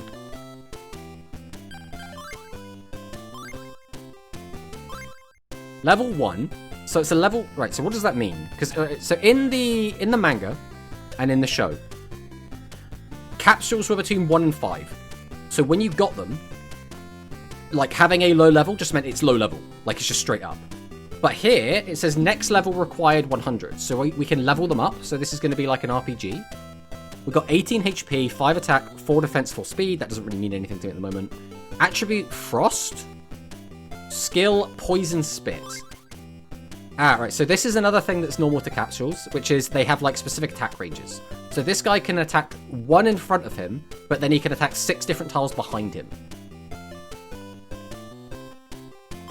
So is that it? There's no more information to be gained. Okay. Caps. This means absolutely nothing to me. Alright, I'm going to assume this is like items. And I can't do anything with that. Form. Rain slime.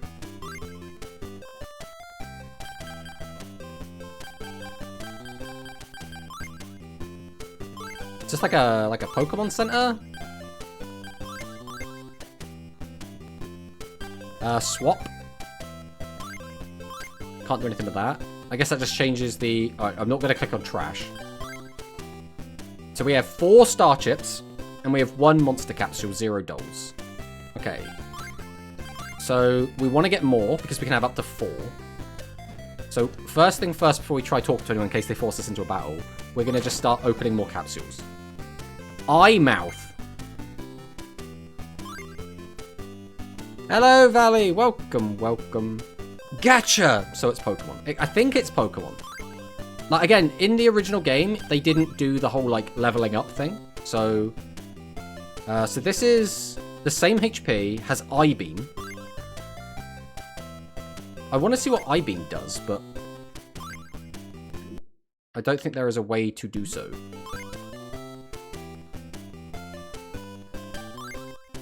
So what's the difference between these? This guy has 1 more speed, so it's just straight up better. What's his attack range? So he can attack 1 space ahead, which is actually kind of good, I guess. Right, let's open another one. I guess if we wanted to, we could like save scum this and just get all of the capsules we want. Topo. The fuck is a Topo? Oh, it's that thing. So this was one of the ones from the show, I do remember. Attribute Mountain? Pounce as a skill? It can attack diagonally only. So this is for... Oh, Forest. Ah, so it's Forest and Mountain. Right. Right, so we should be able to get 1 more. Another Brain Slime. I mean, that's not ideal. Now, right, what happens if we use our last capsule? Okay, I can't insert the last one. Okay, so this is just our team. This is our squad.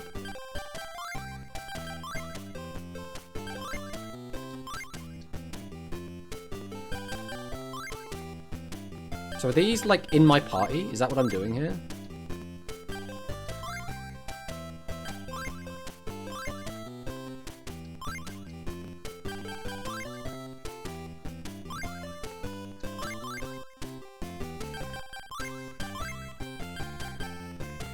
Right, let's see what happens. So, hey you, got any MCs? How about we battle with me? Battle. Okay, first battle, let's see what happens. Let's see what happens.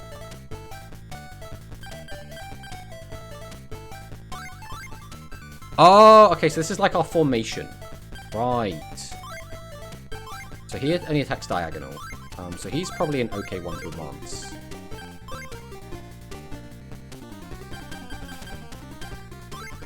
Okay, so he's going to move up. So now, we can move here. And now, because he is diagonally of us, we can attack. So we use Pounce. It has accuracy rate of 80% against Brain Slime.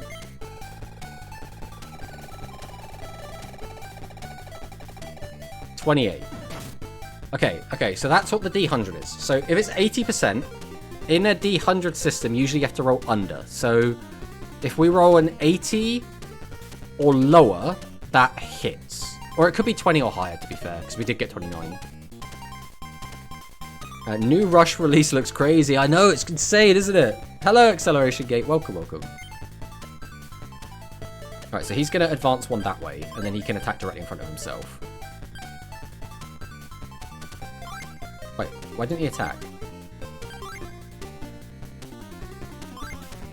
He could have attacked. He just didn't. Okay. Attack. Axe rate of 80% against Brain Slime. 68. Okay, we've got another 5 damage. Is he going to attack us this time? Nope. So now I'll move down here and then continue attacking. I don't think the AI is very good. You can only move and attack one. That's how it works in the show. So I assume that's how it works in this. I should actually try, really. But after I attack, it does seem to just end my turn immediately. Poison Spit. It has an accuracy rate of 69% against Topo. 55. Okay, so it is under then. I would assume.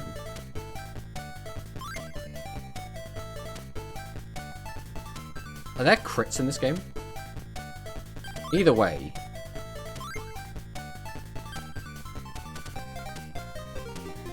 We move here, we attack like this. Wait, is that going to attack my own guys? Surely that's not going to attack my own guys, right?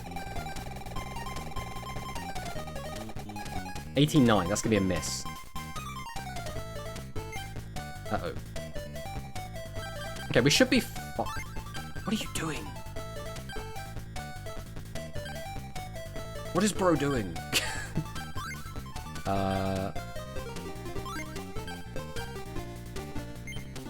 Accuracy rate of 75% against Brain Slime. 23. We hit him for 6 and kills him. Okay. You defeated the enemy monster. Each monster gained 25 EXP. So if I win 4 fights, all my guys should level up. We got a star chip. I would like to get a different capsule. Just because I have 2 of the same, and I kind of want 4 different ones. So I think I am going to spend this capsule we just got. And try and get a different one. Ninja Squid. Ninja Squid, perfect. That's a different one. So form Ninja Squid. So Ninja Squid has 8 speed. So it's just better than all my other capsules. It's good on Umi. You can only attack 1 in front.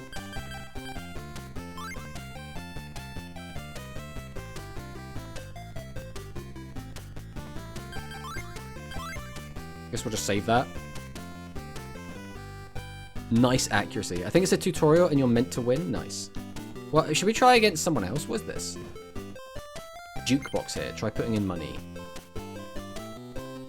Yes.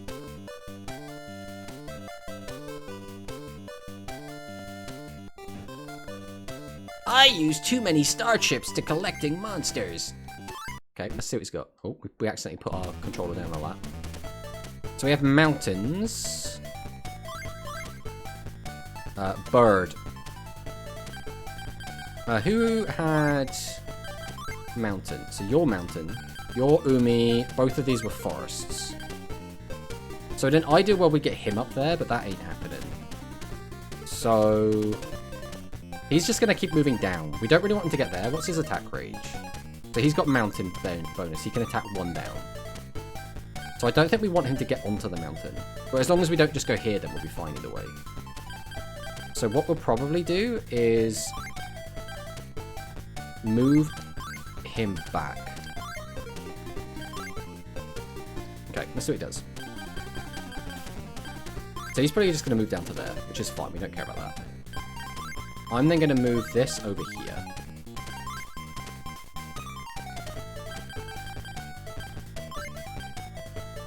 Okay, so he can only attack 1 down. Your attack range...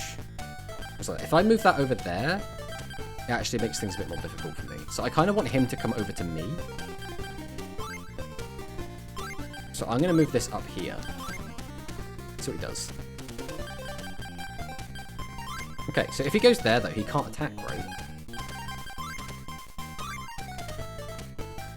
Yeah, no matter what he does, he can't attack me from there. So I'll just advance over until I get into a really favourable position, I guess.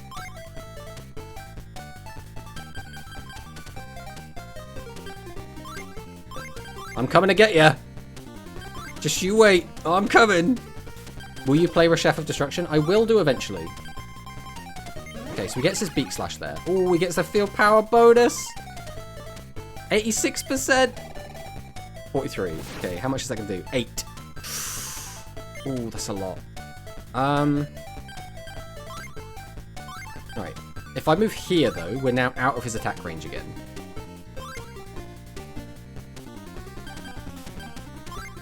But now if he moves down there, he's back into my attack range. Pounce! Accuracy rate of 70%. 61. That does hit. We do 3 damage. That's not a lot of damage. He just skips his turn. No. He is advancing up. Okay. So now, I can move this here. And then I can attack here.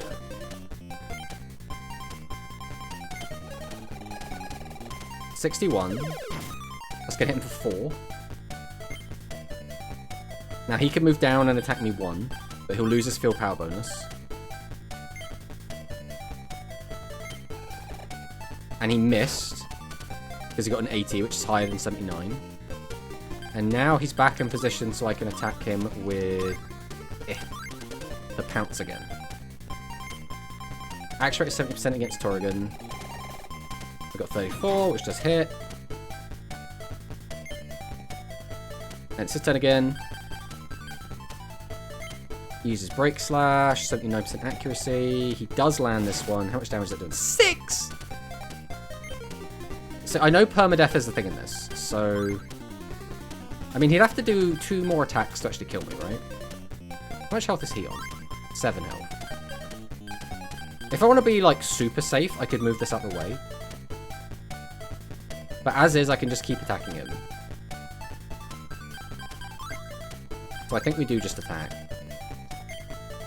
Hit him with a Pounce again. 30, which is going to do another 3 damage.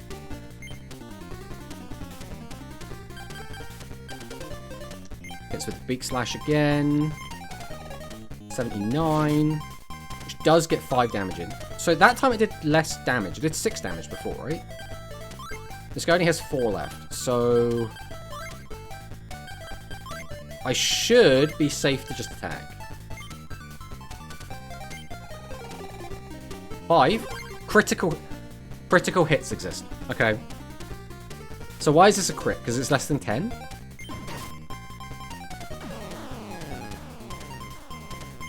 Okay, we did kill it. Do we get more EXP? It's still only 25. That was a lot harder for the same amount of EXP.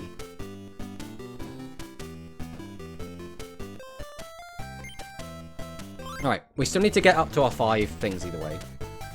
Less than 10 was critical. I see. The music will definitely get annoying. Probably.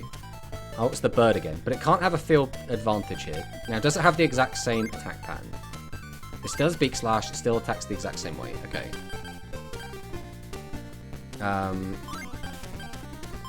So I'll go ahead and move this down. Like before. I like just having this, like... Because it can attack over 1.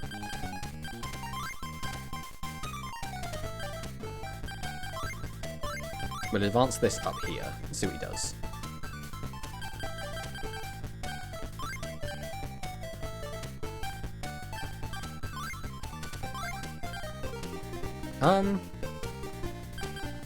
So that one can just move over and then attack.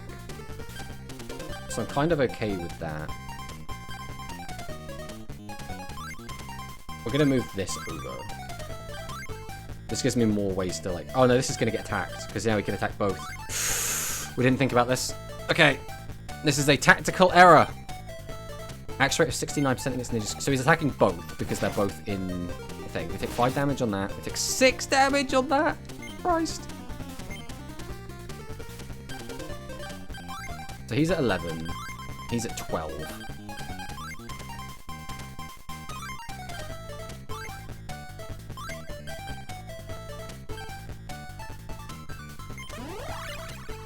A support effect from an ally. So that's because they're both in range of attacking the same guy.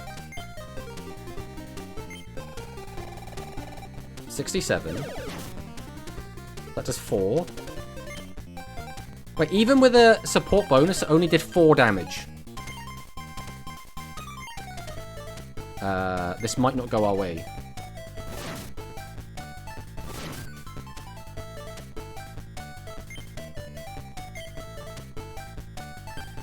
I was really hoping it would do a lot more damage than that. Why is he so strong?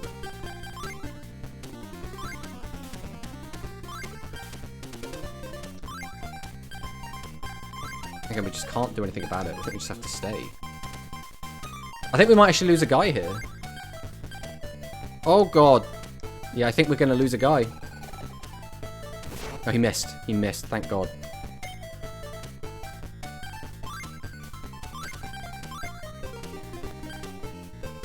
Right. We need to play this very carefully now. Alright. So you can now attack here. We got a crit! We got a crit! Okay, 6 damage. Why has everyone got this bird, though?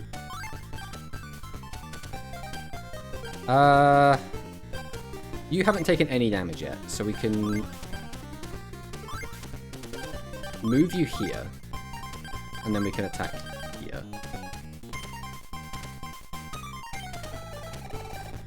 Another crit! Just keep critting this guy! 8 damage? Why did that do 8? Man, you skipped the opening. That is why we didn't get the crucial info. Kyber Green got Millennium Ring, so he could use its power to trap everyone's souls to dolls. Oh, I see. I see. So it's the Millennium Ring again. Right, everyone we keep playing against, for some reason, is absolutely cracked. So we're just going to play against this guy until we get to, like, our 5 star chips, I think. Because this guy's shit, basically. Wait, what? I mean, we don't see what his team is, right? So...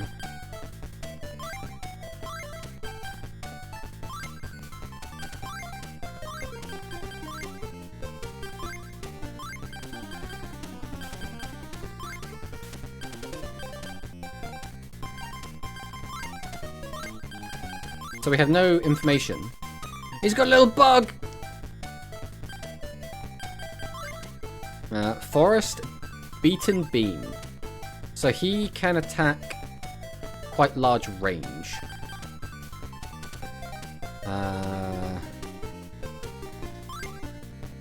So if I move you back, now he has to like advance, or he doesn't advance at all. Okay, that also works.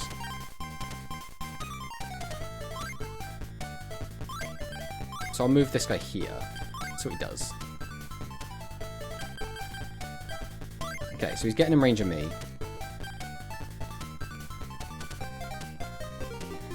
Wait, did he not attack? But now I can do this, right? And then I get like a support bonus. So we get a support effect from an ally, accuracy up, attack power up. Has accuracy rate of 85. We got 12, which is not going to be a crit, but they still did way more damage.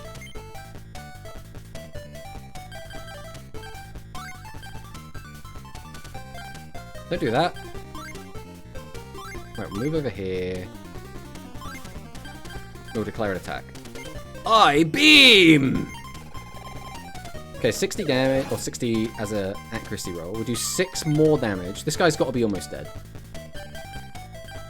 He's going to attack with his Beaten Beam. Has an accuracy of 75%. So he lands the hit. How much damage is it doing? 6! There's still so much damage, bro. Alright, we will just... Wait, once again, we can do this, right? We can move, like, here. I'm going to get our support bonus again. So accuracy and attack power up. 85% to hit. We get a crit. How much is this going to do? 18 damage? That would be a one-shot. What the heck? Defeat the enemy monster. Gain 25 XP. Brain Slime gained the level. HP increased by 2. Attack increased by 1. Defense increased by 1. Speed increased by 2. Imath gained a level. HP increased by, attack increased by 2, speed increased by 1, Topper gained a level. HP increased by 3, defense increased by 1, speed increased by 2, you gained 1 star chip. Okay. How many chips are we at the moment? We're at 4 star chips, so we need at least a handful more. So, the other guys I played both used kind of, like, the good bird thing. This guy has used 2 different ones.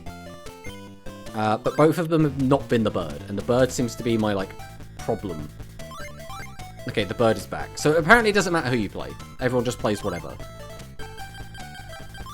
So this guy, once again, has kind of a wide spread. He's going to be attacking straight down. So I kind of want to get him into the fray again. Let's see what he does here. So he can move down there. So now, if he moves here, he can attack both of these. So that's really bad for me. So what we're going to do is we're going to move this. Are we even going to move that? We probably do want to move it. We'll move this over here. And we will get our first attack in. Oh, and it is a double attack. Okay. So we're going to get our support attack. 88%. Let's see how much damage we do. Only 4. Still only 4. Is it because he's got high defense value? Wait, it's going to attack into us, which again is fine. 5 damage! We got like a power bonus and then like a support bonus, and he's got 6 defense. How much defense have we got? We've only got 5 defense. Right, we will move over this way. We'll hit him with a pounce attack again. 39. Get him for 3. It's just, damage is so low.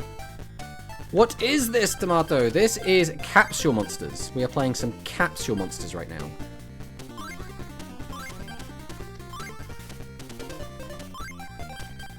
So now we'll get another double attack.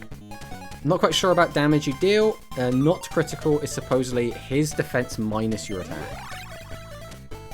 It doesn't feel like that. Axe rate of 88%. Okay, so that does land 6 damage. Okay, that's actually respectable damage. So we'll go back there.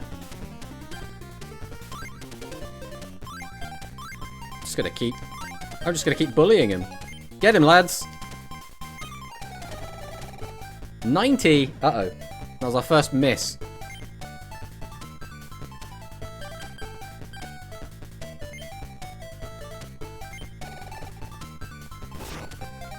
Right, so he did miss his attack.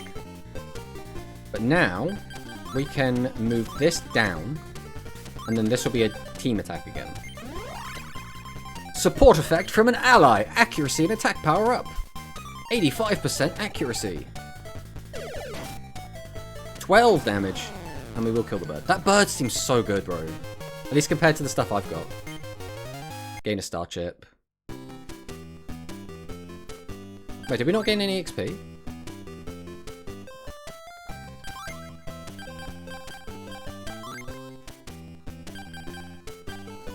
Our ninja squid is still level 1.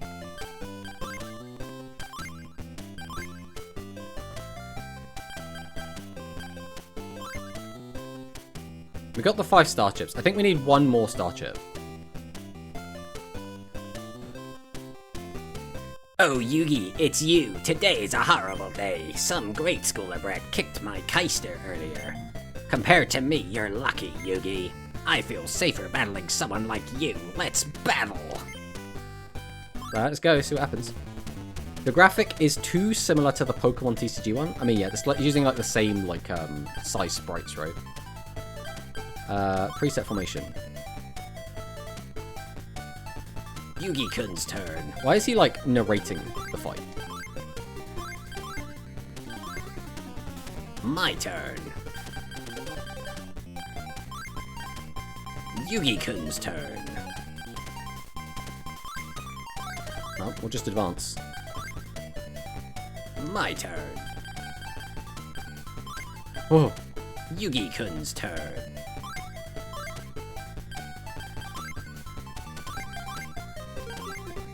My turn. You're just gonna keep going to the side? Oh, he is advancing. Advancement is happening.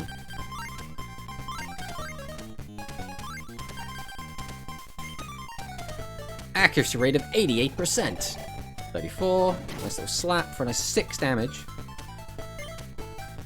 Right, move down 1. No, not that way. You jerk.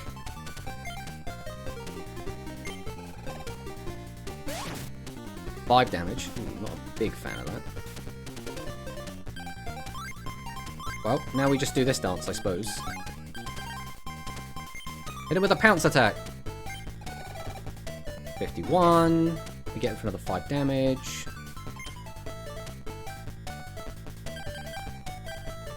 You only gain EXP once per encounter. Tomato, stop, please. What do you mean, Hunter? Stop what? Right, we will move this here. 85% against Brain Slime. 8 damage. 8 damage? Why did that do 8 damage? We got 12 EXP. Wait, does that mean we are like barely not a level 2 squid guy? He needs 1 EXP! Bro needs a singular EXP. I didn't realize there was loads more people up here. What the heck? Who the heck is this guy? He looks like a main character. Oh boy, it's girl. Right. We need 1 EXP, so we're going to level up in this fight. It's the sodding bird again! Isn't that Weevil? I mean, it could be. So the bird's going to start moving down.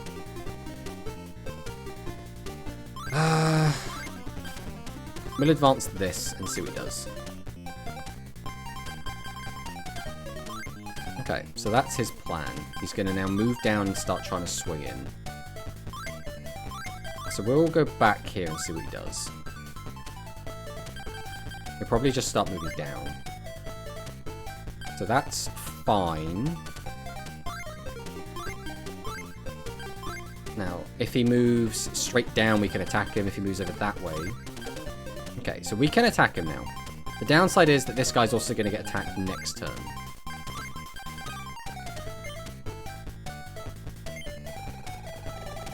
No, actually, what we should have done is moved... Okay, so a 10 isn't a crit. We should have moved Brain over. Oh, he didn't attack anyway, because of reasons.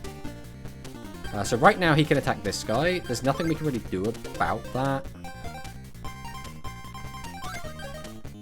So we'll move up here. And just swing.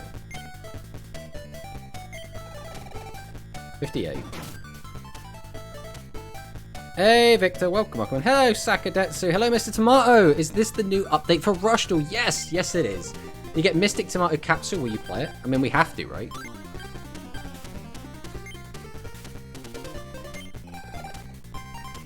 How much damage is that going to do?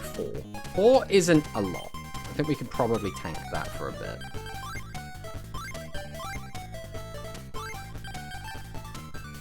Topo apparently is just our... He's our guy, right? Topo is like our main attacker. Okay, so Torrigan is just going to keep trying to harass our Brain Slime. How much health has Brain Slime got? He's got 11 left. This guy's only got 7.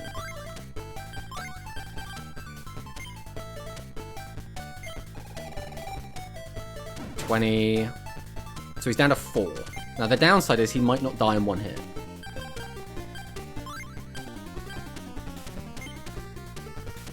Okay, he's also now attacking someone else, which just kind of benefit me a bit. Oh, he got a crit! 12! Brother in Christ, what are you doing? He's on 9 life! I can't guaranteed kill in 1 hit. So he can't...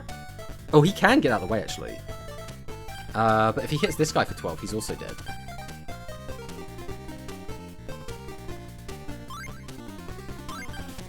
Right, if I go up here, he can't be attacked. And I would much rather that the brain slime die out of the two.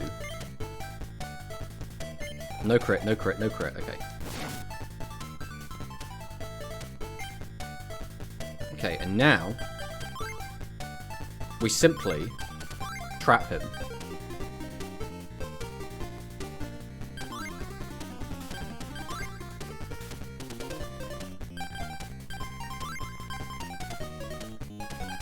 Okay, so now if I put anything in this line, he can get attacked. If he advances up, I'll be able to hit him. If I just leave him where he is, we're not in a bad spot. Because now, no matter where he advances, he gets attacked by me. So we're going to do this. Yep. So now you do that, and I get to hit you. And you can't attack me no matter what you do. Kill him! Thinking it's not the black square, the Evo square I recall having one in the anime. I think that the black square is like dark terrain. But like, I don't know. I haven't had like an option to do anything on those tiles. Ninja Squid leveled up. Gained a star chip. Right. We still don't have any caps. Ninja Squid's leveled up, so now he has, like, respectable stats. The thing is, Ninja Squid has actually really nice defensive stats. So what we might do is move Ninja Squid to, like, more of a central position. And try and have, like, him advancing forward, and then supporting with everything else. Is it worth having this guy further back? Like, maybe this would be, like, a better formation to have.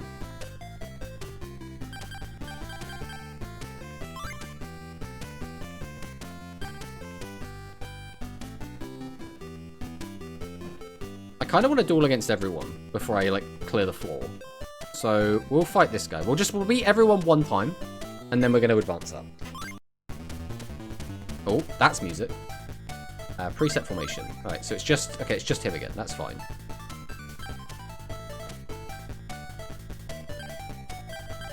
We will get Ninja Squid moving up. The issue is I got two guys that have, like, really awful attack, like, ratios. Alright, we'll move this guy over here.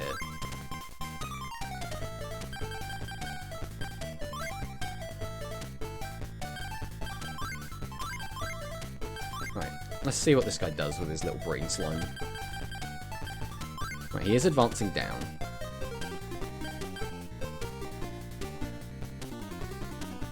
So as is,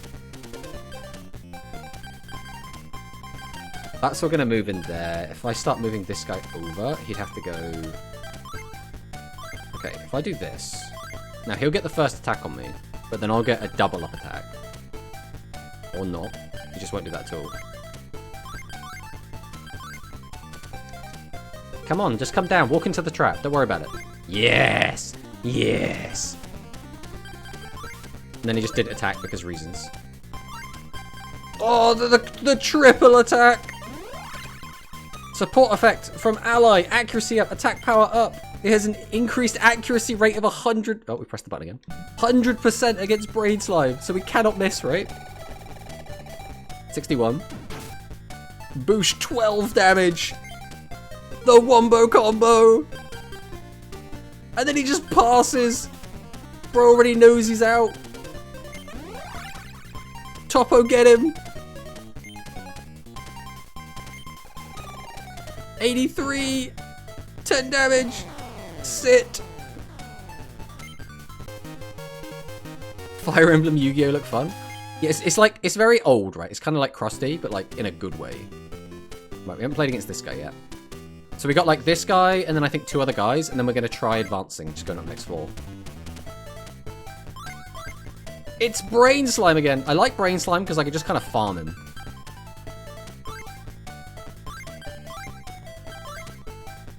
I really want to use Ninja Squid more.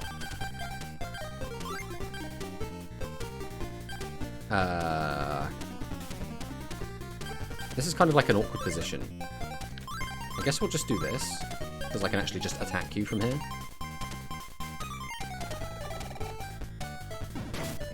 Get him for 6 damage.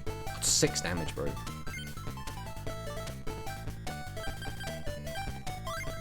Right. I will, I guess, just follow you.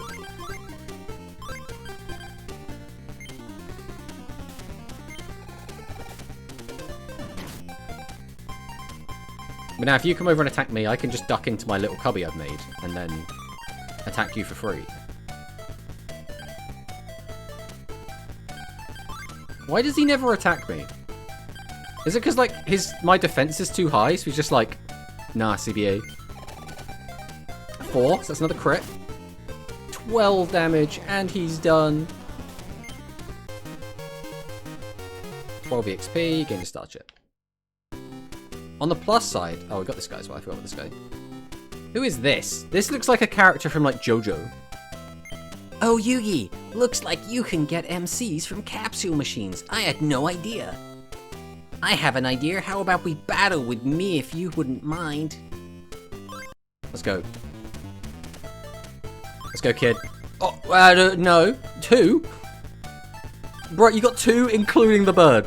That's not fair. Okay. How do we wish to proceed then? I would like to... I mean, if I get into water, that'd be pretty good, but that's not realistically happening. The issue is none of my guys gain advantage on any of this terrain. Like, just at all. We'll just move him up. I'm not getting, like, any field power bonus from any of this. I get 2 forest, 1 ocean. And the ocean's, like, right on the edge, which does not help me.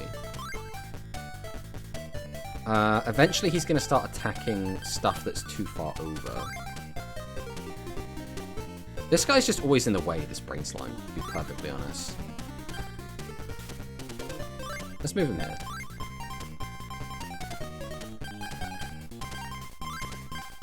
So he's going to start coming down. How do we want to approach this, though? If I move him in, they both get attacked. What I'd really like is him to be in the fray, but that doesn't seem to be on the cards. So, what's his attack range? So he can just move him there and get a double attack on me, so we can't do that. I think we do this.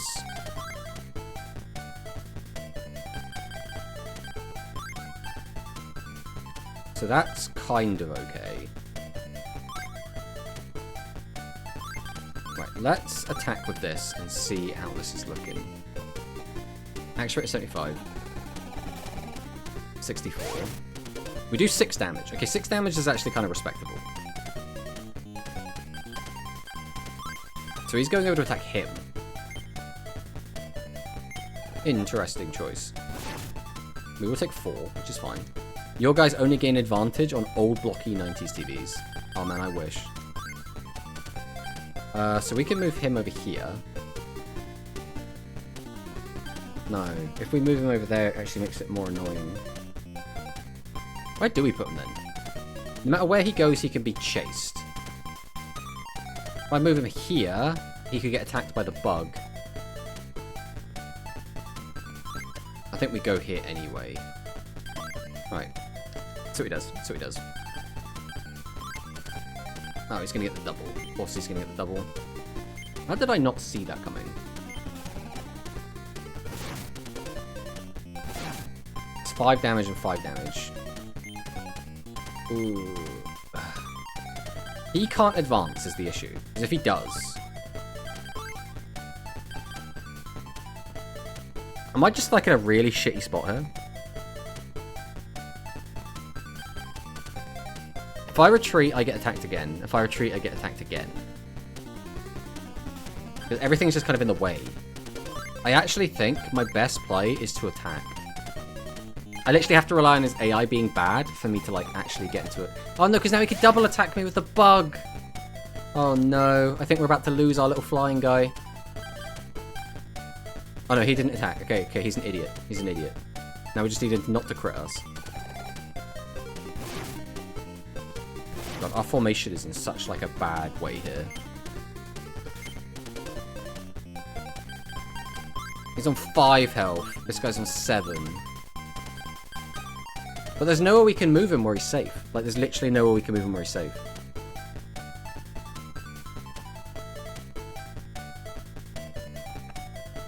Are we just screwed? Do we just lose our guy? It's because this bloody guy's in the way. This little shit.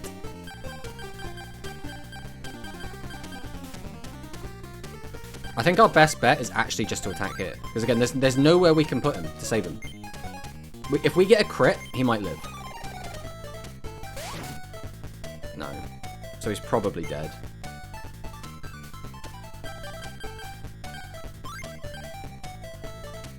Hold! Hold! The AI is bad! Please do not miss. Please do not miss. Okay, okay, that was so close. We were actually almost completely screwed there. Where exactly could this thing attack? Attack behind him, but in like really weird angle. Okay, so if I just move this. Get him with your squid ink. 10 damage? Why does the squid hit so hard, bro?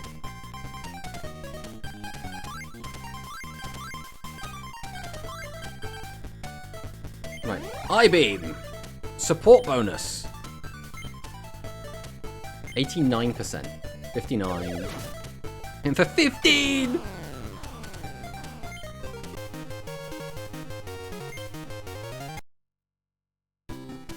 Ah, I should have known you'd win. I have to train harder. Yeah, you do. Alright, so this is our, like, Weevil friend. Let's see what Weevil's got for us. And then after this... Okay, that's not Weevil. I don't know who this is.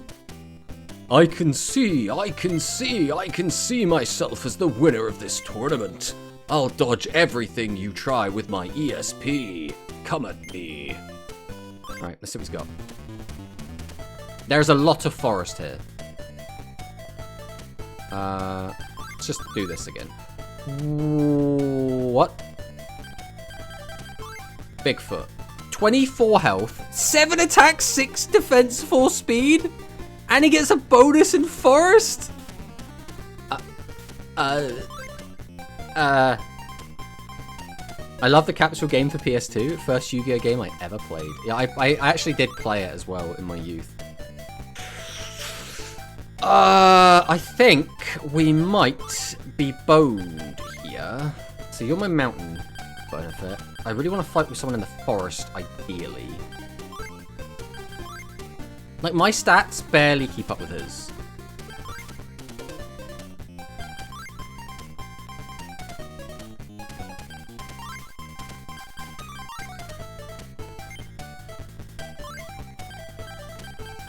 Okay, that's good to know.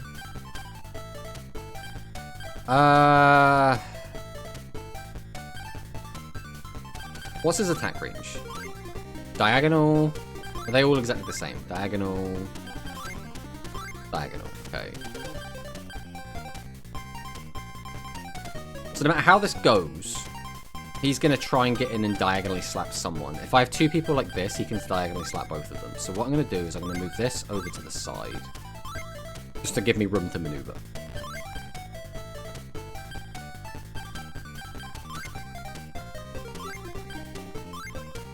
Right. So he's just coming down.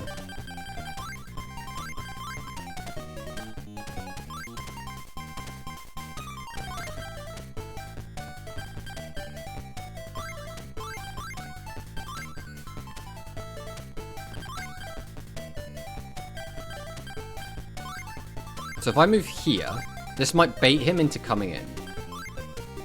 And if he does...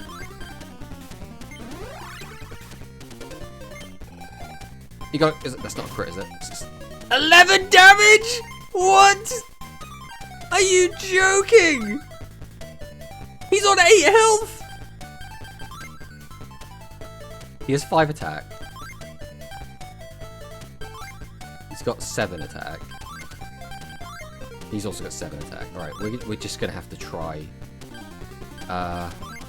You are forest benefit. Are you currently in the forest? It's so hard to tell. Alright, we're getting a double assist bonus. And I think we have a field power bonus. 16 is not enough. He's awful.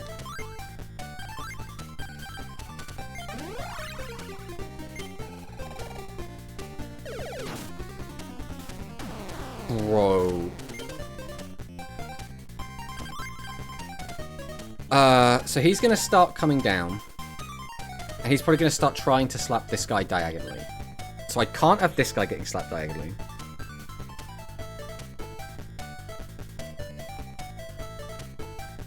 God, they're just all in the way. They're all in the way.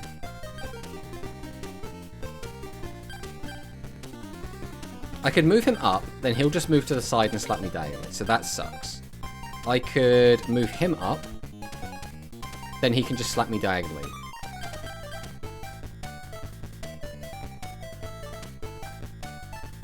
I can't, like, give him a free hit, I don't feel. But I feel like no matter what I do, he's getting a free hit.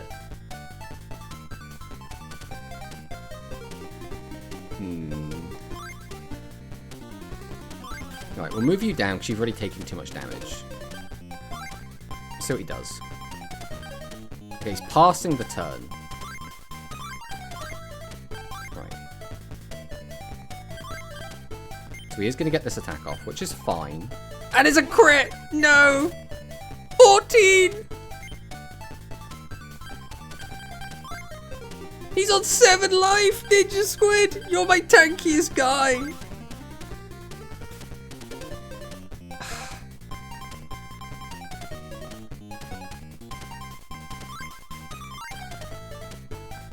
This is the best thing we can do, I think.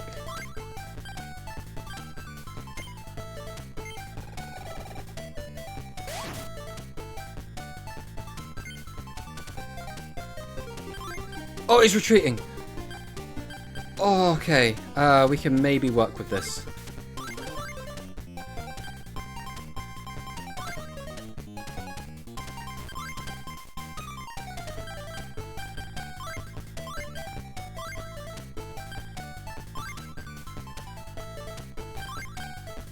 Okay, now it's scary, because now he can come down here and then attack both of my guys, which is what we don't want.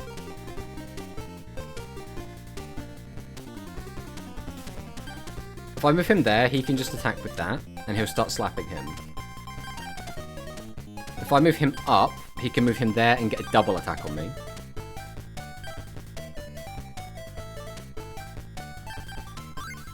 It's so hard! Why is this so hard? Fighting Bigfoot in the forest is brave. There's no other option!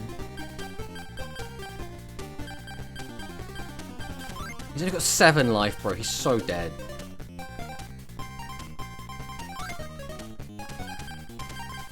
I mean, do we just rush him? Because, like, what else can we do?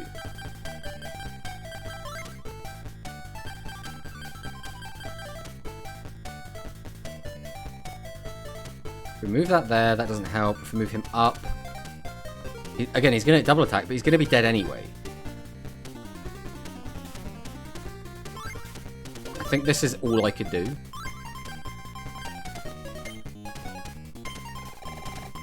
That's not a crit, unfortunately. Okay, so he'll move one to the side, get a double attack, and then unless he, like, absolutely fluffs this, we're just going to lose our guys. Nothing we can do about it.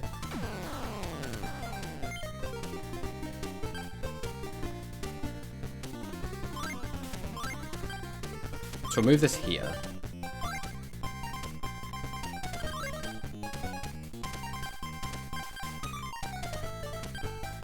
If I move him up, he'll just move him there and get a double attack on my guys, which again, I can't let happen.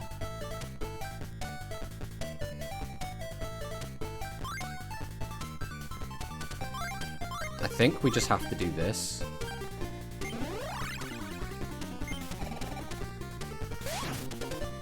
Eight damage is respectable. How much does he hit me back for? So he'll move to the... He's just going to ignore me. We're going to have a damage race. 14! Brother, what are you doing? He's got 8 life.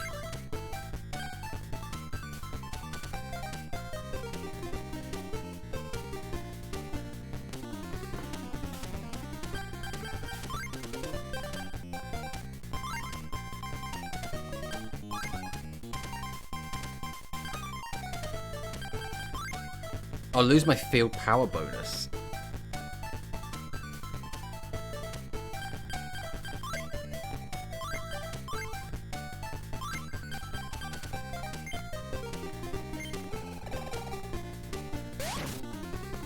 Only 5. Okay, he's attacking with that one. 93, he missed! Oh! He's at 3 life.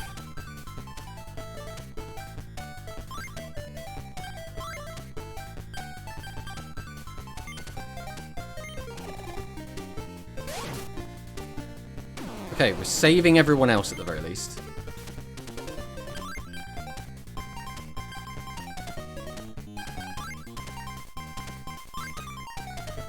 So I have to move you here so you don't get attacked this turn. 27. Hits for 8.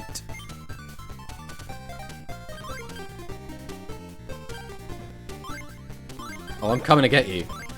You're not getting away from me, Bigfoot.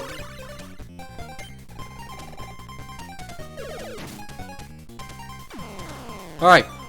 We have, unfortunately, had a loss, which means we are going to have to replace that.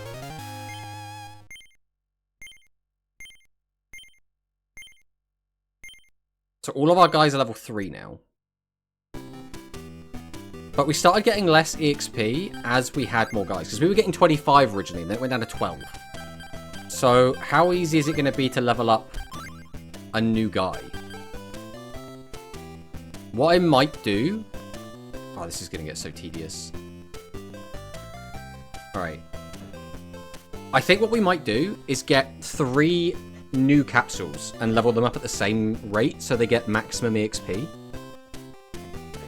Losing to Big Feet is small PP metaphor. Rip Ninja Squid, you walked so Pluggy Fish could run. Apparently so. Right, stop giving me brain slime! Dinosaur Wing. Alright. Gumbo. How many have we got now? We've still got plenty of starships. We're going to get one more because I really don't want to have another brain slime. Topo. It's just one that we've already got again.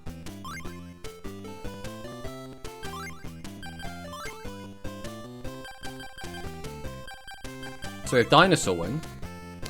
Is that looks like Komori Dragon. Dinosaur Wing 757. His stats are actually insane. He has Wasteland. He has an interesting attack range. We have Gumbo, who has decent attack and defense. Sogun. He actually gets a benefit on Sogun. He only attacks to the side.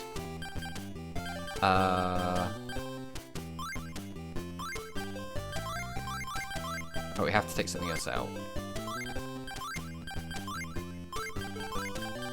How do I, like, sort this out?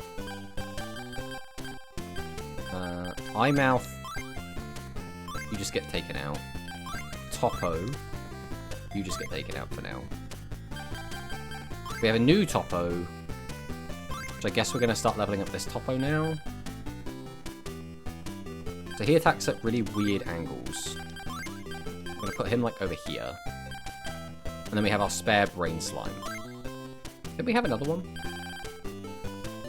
Oh, we have 2 Brain Slimes at level 1. Okay, that's fine. Whatever. Okay, let's try this out. Let's go fight this guy again. We're going to do 4 battles against this guy, hopefully level everyone up, and then go from there. Well, Dino Wing is going to be beaten like a dead horse by Mr. Saws. It's my precious baby. How do we want to do this? I guess we'll do this. See what he does. So he's moving over here, which kind of suits me. So now if he comes down and attacks there, I can advance up here. So now we can just double attack him.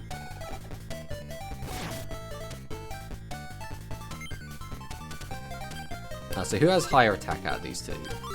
You have 5. You have 5, so it shouldn't make any difference. So this should be a team-up attack. We get 6 damage in.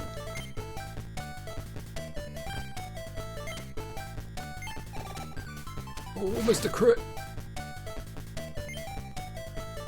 Right, how much health have you got, my friend? 7 left. So if you get crit, you're dead. It's going to take me 2 more turns to kill.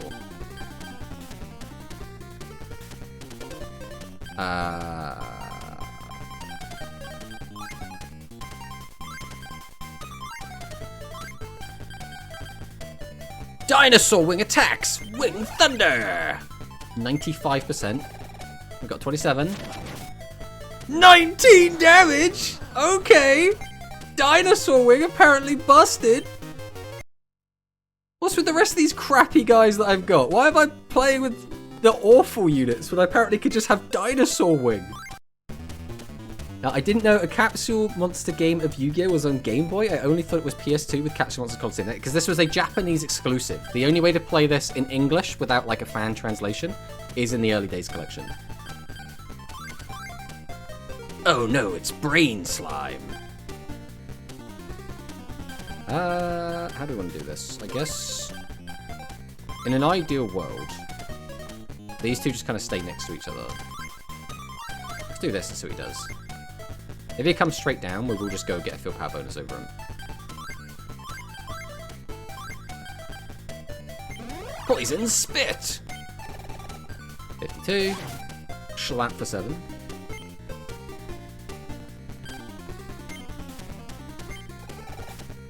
%. Hits me for... Why does he hit me for 6? I've got the field power bonus, you jerk. Right. 38. Slap him for 7. As long as we don't whiff, he should die in the next turn. Still looks good for a GB game. Yeah, this is a Game Boy Color game. Another 6 damage. Right, we just need to not whiff this attack, and we're fine. But even if we lose this guy, we've got a backup, so I'm not really too worried. Oh, we did get him, we did get him. Okay, oof, oof, oof, oof. Okay. So, 2 more battles, then we should get some level ups, and then we'll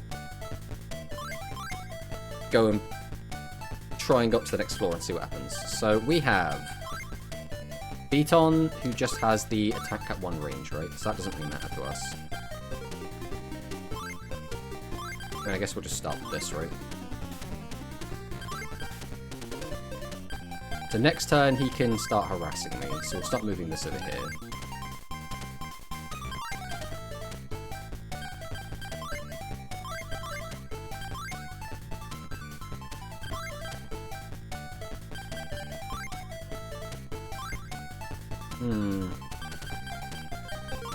Right, we'll move this here, because then if he follows me over, I can attack him with my guy.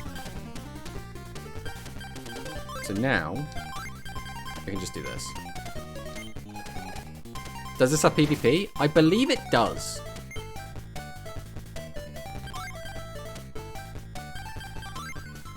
Oh, so now we can move here, declare the attack, and we'll get a triple attack bonus because he is in everyone's crossfire. 22. Only 10 damage? There were 3 people ganging up on him there.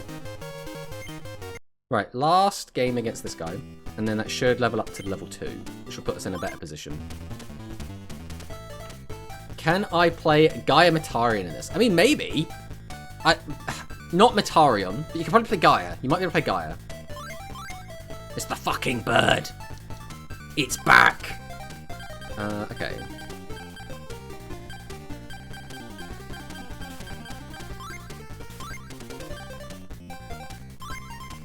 Okay, that's what he does.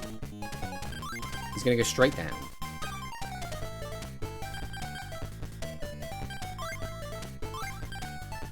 If I got there, he'll move over there and get a field power bonus on me, which is something I really don't want. So,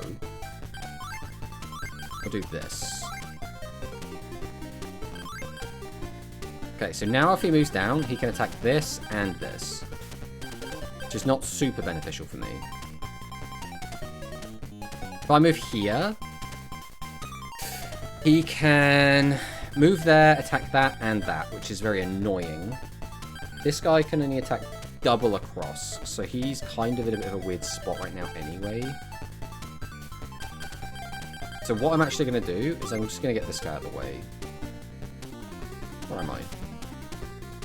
I could advance him to here and just attack, and then see what he does after that.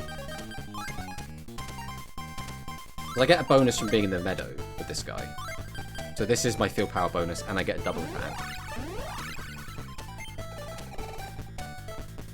34, it's 10 damage. That's not bad. Immediate 10 damage is really good. To be honest, Capsule Monster Gacha game would be fun, like Duel Links, but instead it would be capsules. I would like that a lot. I mean, same with, Oh, he just crit me. He just crit me. Same with, like, Dungeon Dice Monsters. Like, a Dungeon Dice Monsters mobile game would be so cool. So you're already in range, right? You can just attack. What life are you on? 8. Okay, so this should be able to just move here. And then, hopefully this will just kill.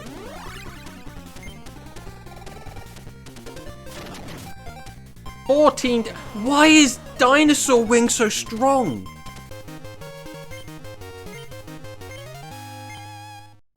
Bro, it was just insane. Right, so that's... Everyone gets a level up. So we've got 25 per. So now, because we have level 2 guys, the amount of XP we get should be a lot lower. So the question now is, do we want to just keep using these level 2 guys? I mean, probably. I don't want to play against this guy again. He was busted. Do we actually have 5 star chips again? We do. We've got 11. So we're completely fine on that regard. Welcome. Please place a star chip into the hole in the door. You're just going to say, beyond this dark gate, a dark master awaits. The door lock is on the right. Okay. There's a door to the Dark Master's room here. Insert star chip. Yes. Inserted a star chip. Need 9 more chips to open. Why is it 10? Wait a minute. Wait a minute. Wait a minute. Wait a minute. Is that... What's this over here? What is this? This is the lift? I thought I needed 5 to advance.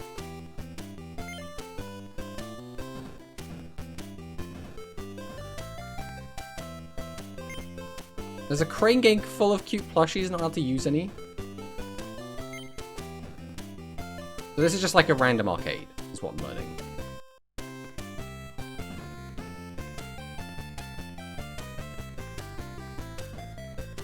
It's a houseplant. Is this going to be like a Pokemon game there where there's like secrets hidden around? Like, should I be collecting everything?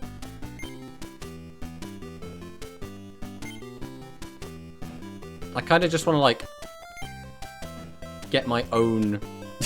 I just want to know if there's, like, secrets, you know?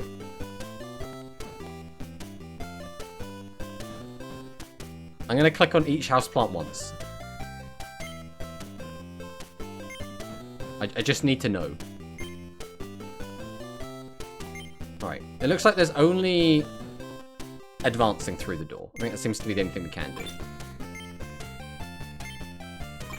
We'll just casually insert a bunch of them.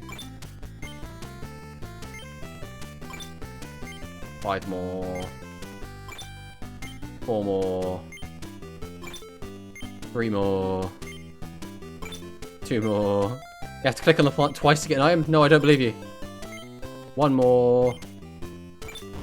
The door unlocked. Enter the Dark Master's room. Alright. Alright, first Dark Master. Now, our team is basically kinda crap, so we're gonna see what happens here.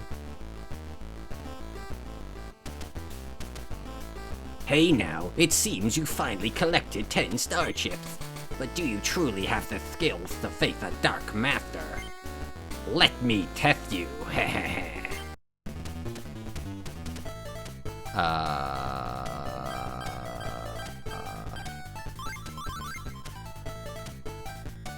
Okay. Now level 1.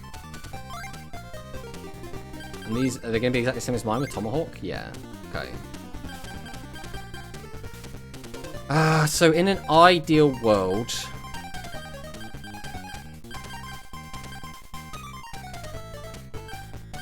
I guess we move him up.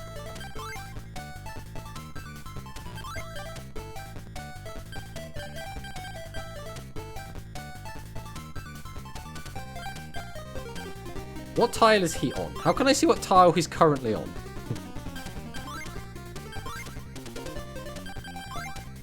So I have no idea what he stood on.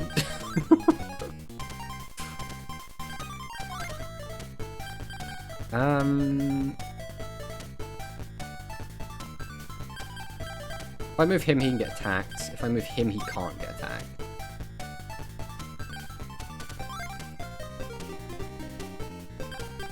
Right, let's advance here. See what he does. Moves him down, that's fine. Move him up. See what he does here. Moves him across. So if he moves down now, he can attack 2 of my guys at the same time. So we're going to move over here. Block his path a little bit. Now he can get a double attack on me.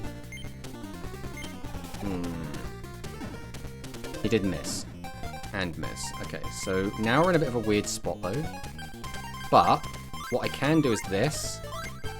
And then get a double assist.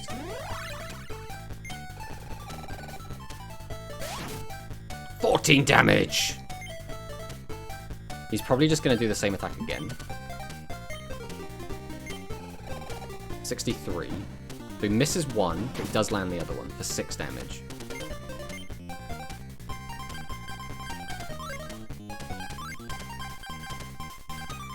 Dinosaur Wing attacks with Wing Thunder! Take 22! Dinosaur Wing! The goat! The goat! What are you doing? You're offering yourself to Dinosaur Wing! Dinosaur Wing, claim another victim!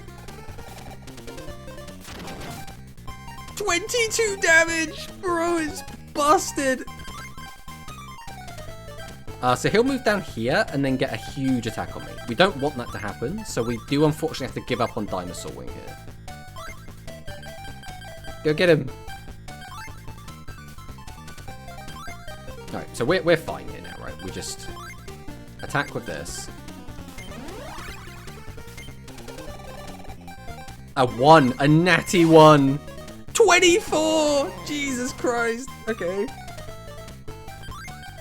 Oh, what are you doing over there, friend? There's no salvation for you over there. You're gonna get pounced on. It's his dino DNA! 16, unfortunately not a crit. Good 7 damage though. Moves back to here. I can't actually hit him at all from here.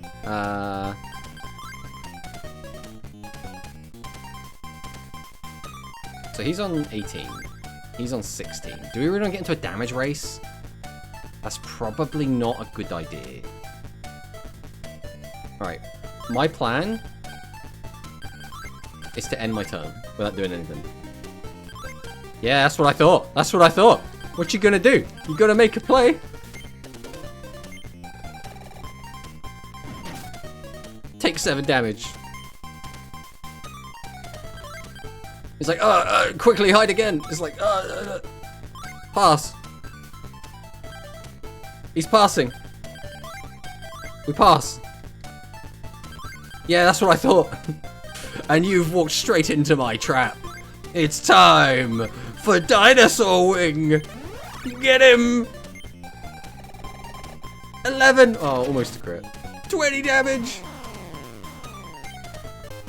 You defeated the enemy monster. Each monster gains 77 EXP. Okay, okay. I see you. You're as good as expected. Very well, you may proceed. I hope we are fortunate enough to meet again someday. Where are you going? It's a houseplant.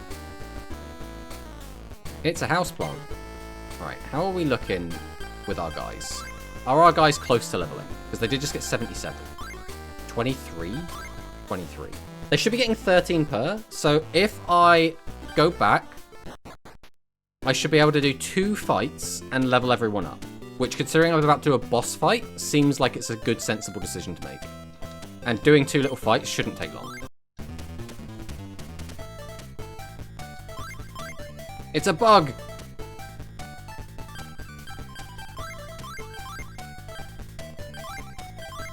Right, let's see what he's got. Just gonna move 1. So if he goes down, he can start attacking me, which is, like, fine.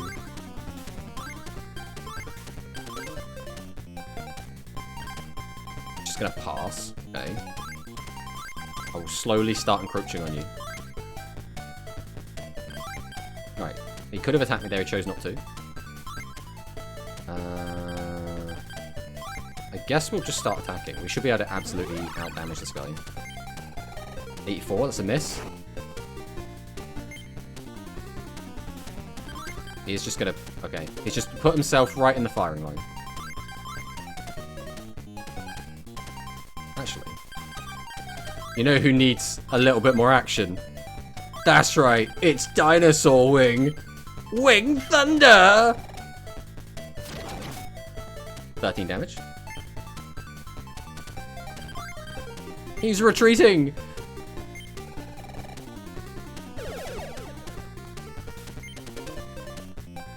But you think you can escape from Dinosaur Wing? Nobody can escape from the Dinosaur Wing! Apparently Dino Wing is one of the weaker ones you can attain this floor. Bruh, what? Right, if he's one of the weaker ones, what the hell is up with, like, Brain Slime and Topo? Those guys must be garbage. Do you have the actual Yu-Gi-Oh card images for comparison? I don't think a lot of these have, like, one-to-one cards. Now we've got some forest on this map. Right, we'll come over here. Bet I don't know. I think a lot of these are unique monsters to this game.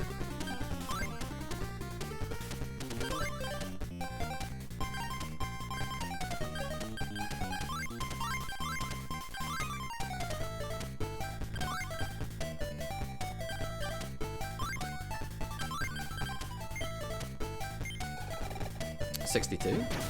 Getting for 9. It would be fun though.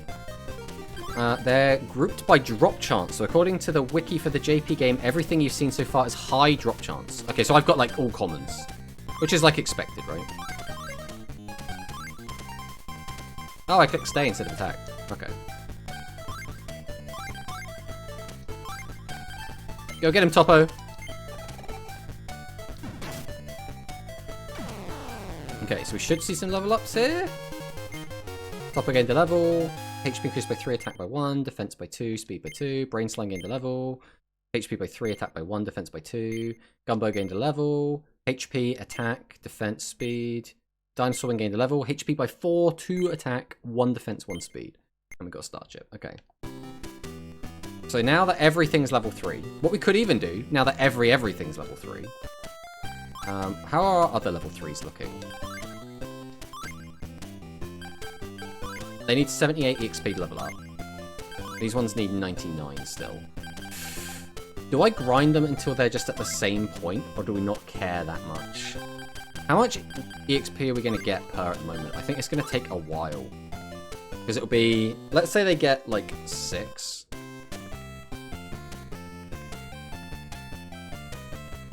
Nah, screw it. Let's just go in.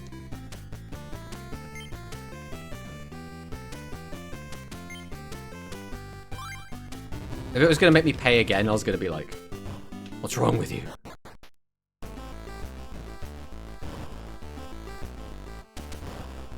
Lance.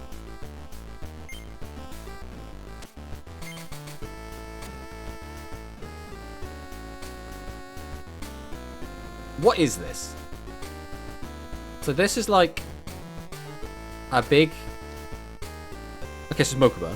Welcome, Yugi. I'm the Dak Master of one floor, of the first floor. Mokuba?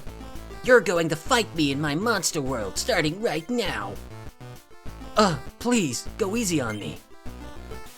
Yugi, I'm a doll. What the heck am I supposed to do now? Joey! Be quiet, doll. If you can't behave, I'll smash you to pieces. You'll pay for this, Mokuba.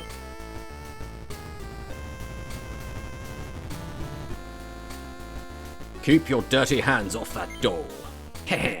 So I'm dealing with the other Yugi, huh? That works for me. Let me explain the rules here. You're going to adventure your way through my monster world. If you can complete all of the objectives that I, the master, give you, you win.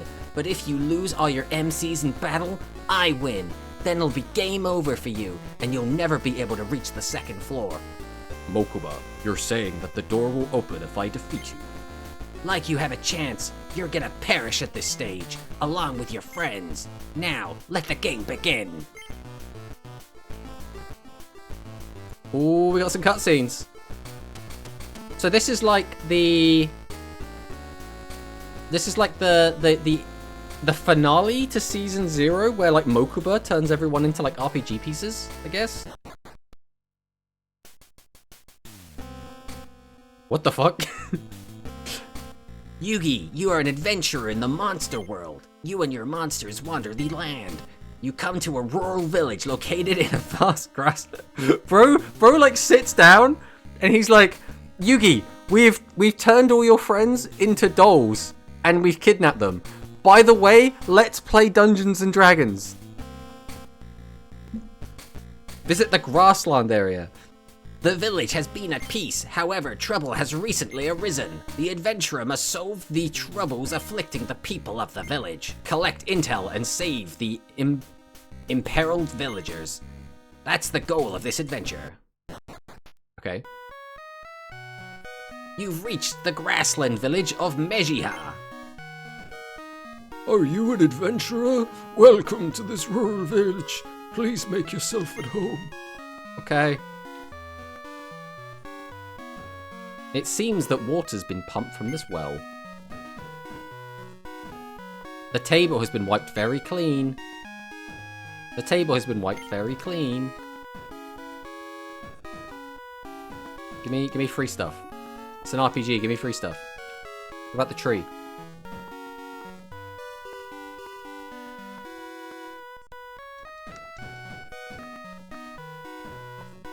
Uh-oh, this is going to be a problem. What to do, what to do. The table has been wiped very clean. Got a HP capsule! Yes, we got items! Okay, HP capsule from inside the drawer. What does that mean?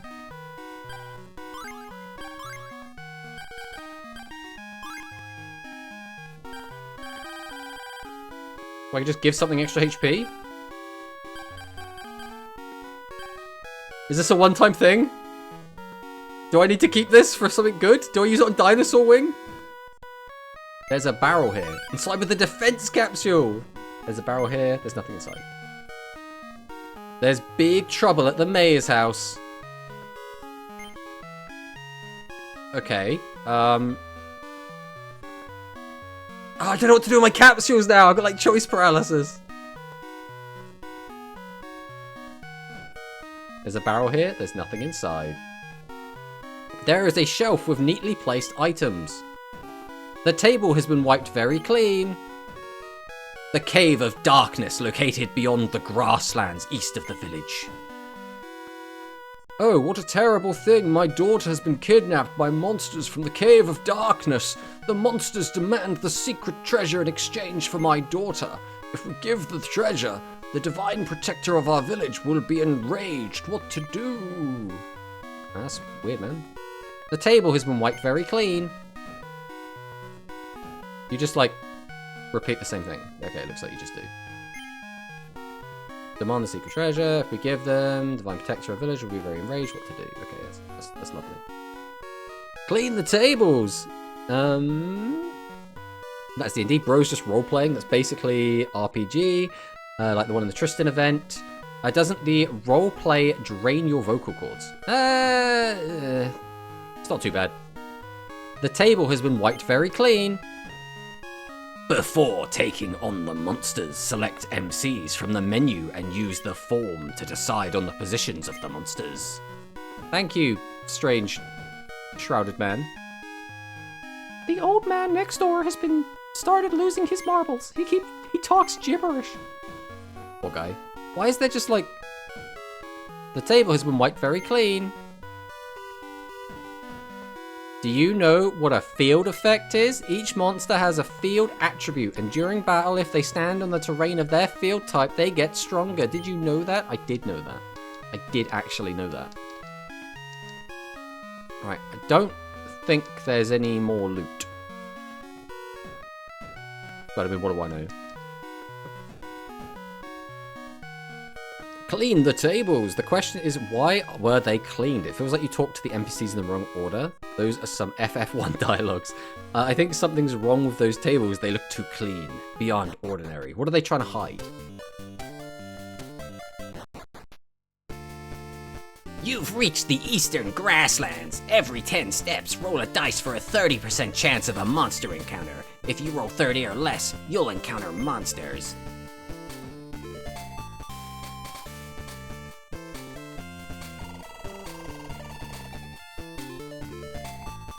Do I want to encounter monsters? P! Defense capsule.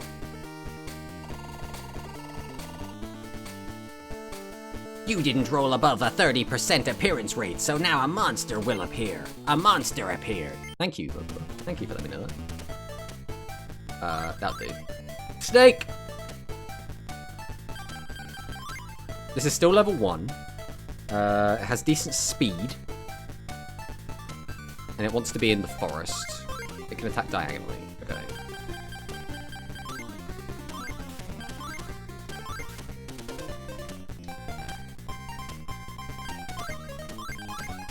Let's see what he does. Mokuba is a bad DM. Don't mention the odds. Never tell them the odds. Okay, so if he moves there, he can attack me. But if I move here, I can attack him and he can't do anything about it. Tomahawk! Hua! 17? Why did that do 17 damage? And then he just stands still. I'm gonna get a field power bonus if I stand here. Get him, Gumbo! Crit! Gumbo's gonna crit with a field power bonus. 40 damage! 40, what the fuck? You defeated the enemy monster. Each monster gains 6 EXP. 6 EXP, alright. I guess we might be a little bit over level. We haven't seen... Oh, we didn't roll above 30% appearance rate. Monster fight time. Double brain, okay. I mean, that's fine.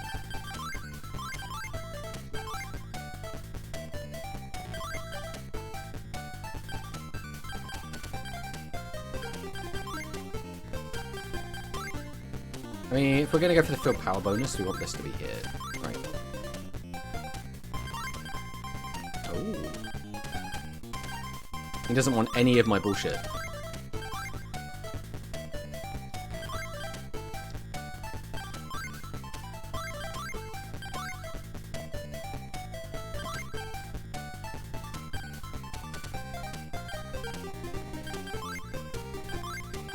Time for a team-up attack.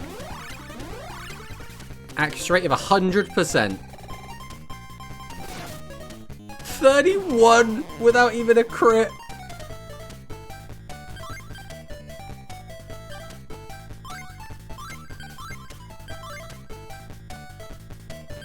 You over-leveled Tomato? Well, we thought it was going to be a boss fight. We didn't realize it was going to be, like, just lots of random encounters against random little weakling monsters.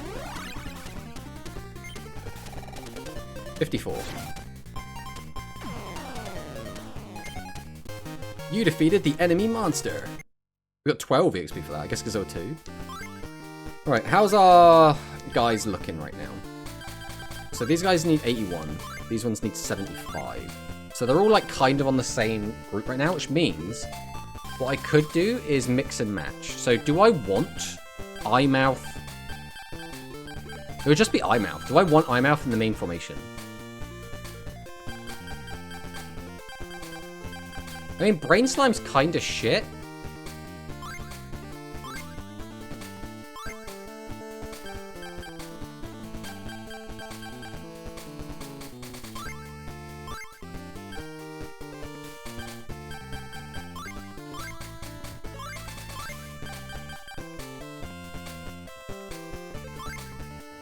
We could do something like this.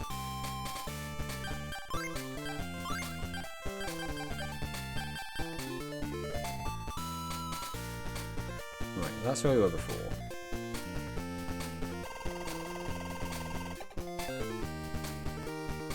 Two monsters down. What does Topo do? Topo can just attack diagonally. That's all he does.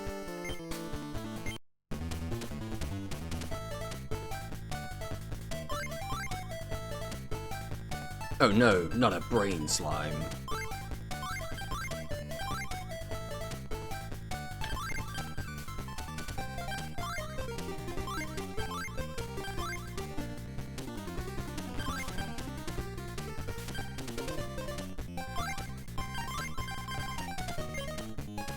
Hit him with a pounce attack.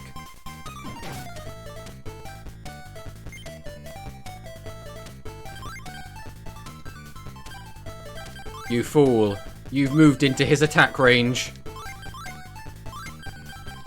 Get him! Dinosaur Wing!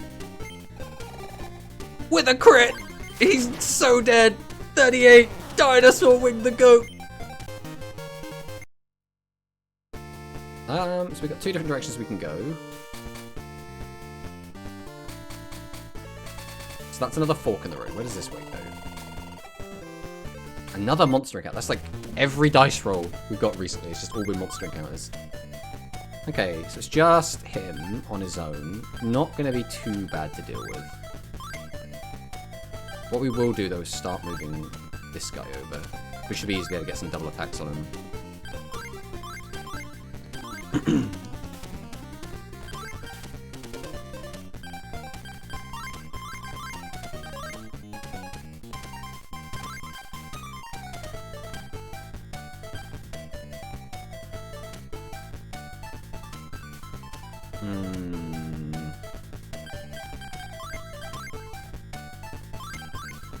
Let's do this.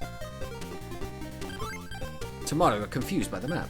It's less about, like, being confused and more... Oh, actually. More about, like, just trying to make out... or work out where everything is, which I've been everywhere. 100% accuracy. 26 damage.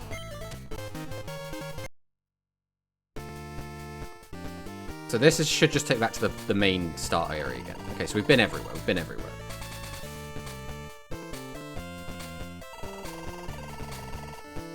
So we've got two directions. We've got straight up or to the right. There's a guy here. Hello. Stay away from the caves up ahead. They're full of terrible monsters. That monster has dark attributes, so it powers up in the cave of darkness. A frenetic person just ran into the cave alone. You think he's okay?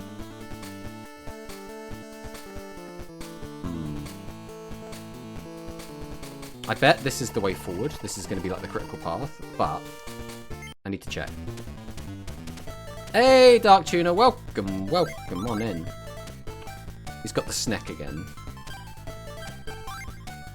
Right, they're both so far over that side, we're going to start bringing them over now. So I do think Tomahawk Guy is probably going to be our best option here.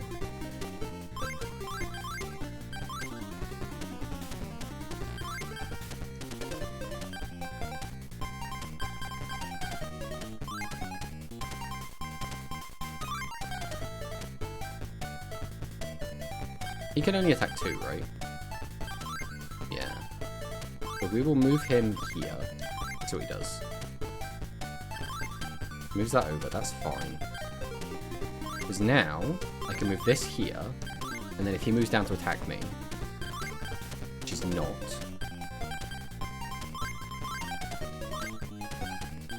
I'm just gonna get a double attack then, mate. 83%! I had a crit! Double crit! 42! And 30! Gumbo too strong. Gumbo too strong, bro. Gumbo too strong. But Tomato, where is the exit? We might never know. But that's probably the cave up there then. There's a sign. We'll come down here quick. I don't see any items down here. Snake Gumbo again. Okay.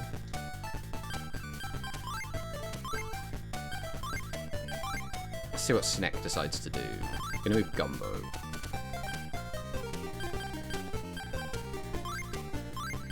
We'll advance up. Now if he moves down, we can snipe him. Chooses not to. We'll move him here, and then just wait. So now if he moves down, we can just attack him. He moves in with that one, that's completely fine. So now we will move here. So if he moves in with anything, we can get him on the crackback for a lot more damage.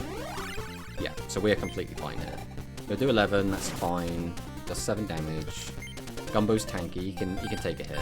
Got 21 health left. Now we attack with an assisted attack. And we should one-shot.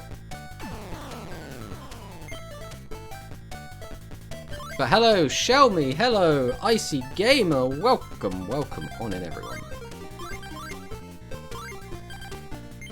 And now we get a double attack, and we get the bonus from Dinosaur Wing as well.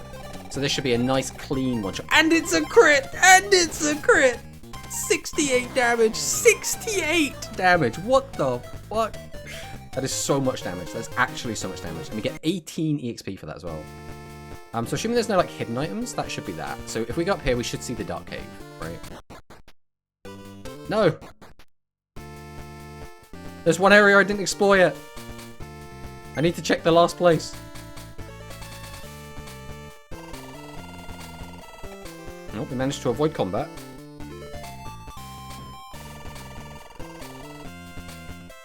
We've got 44. Right, so this would be the last bit we haven't explored.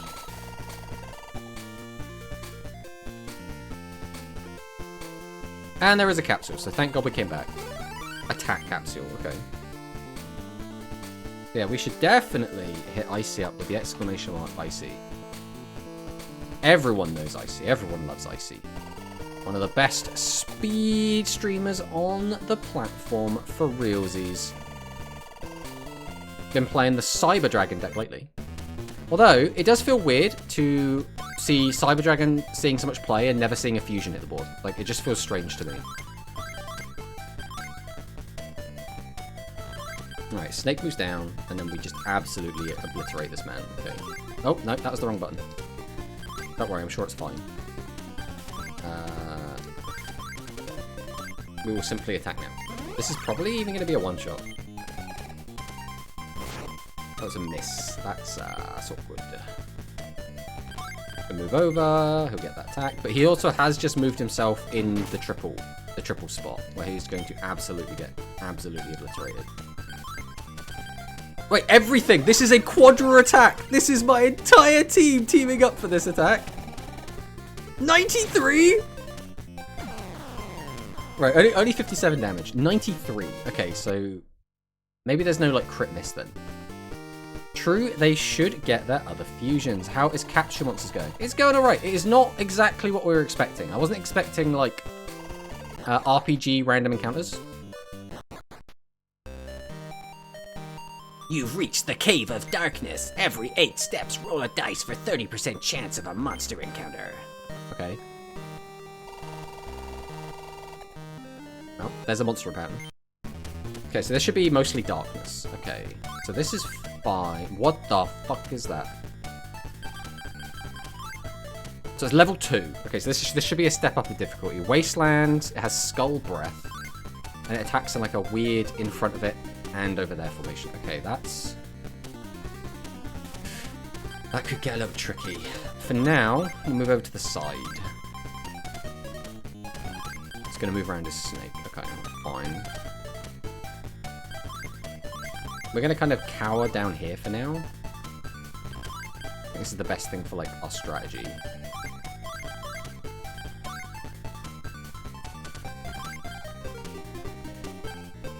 And I could just start harassing. I don't think that's for the best though. I kind of want to leave him where he is. He's quite happy where he is as well, so I think we're going to move him up. He's going to move down. That'll get him a bite attack. And it's a crit! Only 4. Oh, we are so strong. If that did so little damage.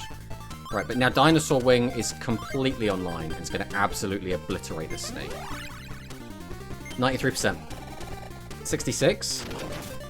Hit for 27, and he is out of there. Right, That is the most annoying play he could have made for me.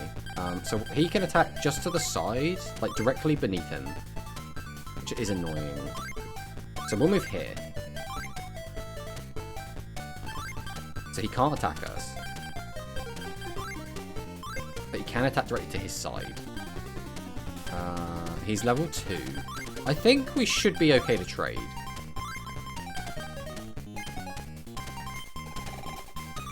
I get 30. Hit for 15. How much does he hit us back for?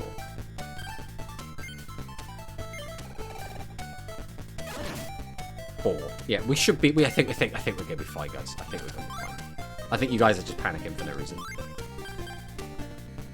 Why is Mokuba jump scaring the screen? Because Mokuba is the dungeon master. We are currently playing an RPG where Mokuba is the DM. Oh, well, there was a miss because we got a 92. What deck are you going to max with? So we're just going to kind of do whatever is kind of the plan. Which right now entails... How do we want to do this? We're probably going to play like the Sea Serpent deck next and kind of see where it goes. Now he's only got 8 life left. We can't even run away with him.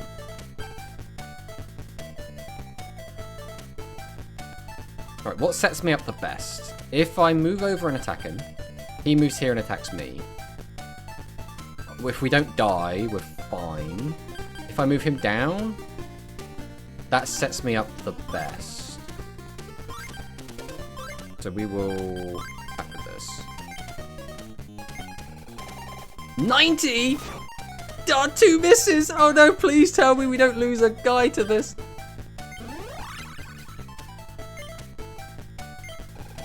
$22. 9 damage! No! Bro, he's dead. So this game is permadeath, by the way, so that unit is gone forever now. Oh, 2 misses. And he's just dead. Okay, Headsucker's down at least. Ah, oh, bro, that is so sad. And now everyone's leveling up. And bro just ain't leveling up with him. Because he's dead. I mean, we have a spare Topo.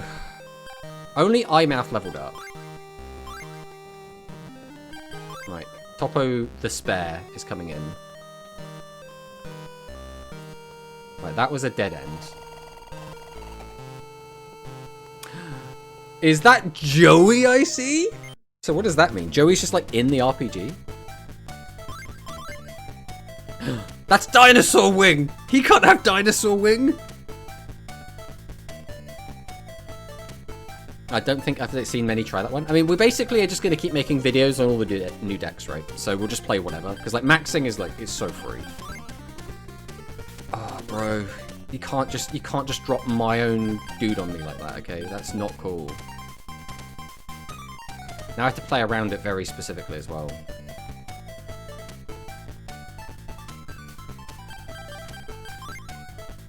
This guy attacks directly next to him as well, which is kind of annoying.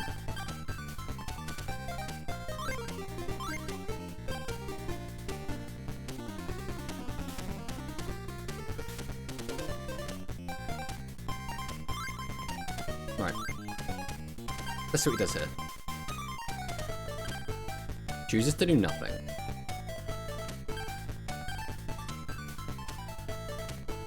So he could attack me if I advance again. Which is something we don't really want to do. So we're going to start advancing this up.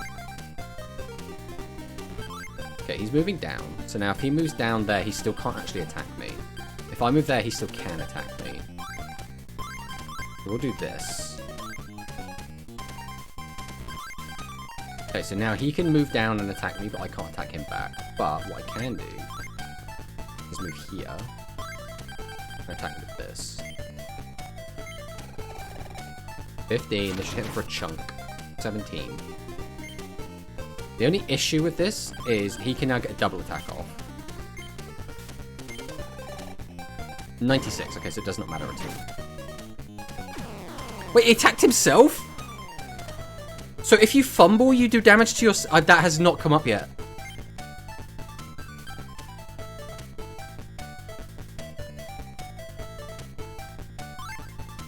We're 25. If we move into his attack range, it kind of like... It's awkward. It's very awkward for us.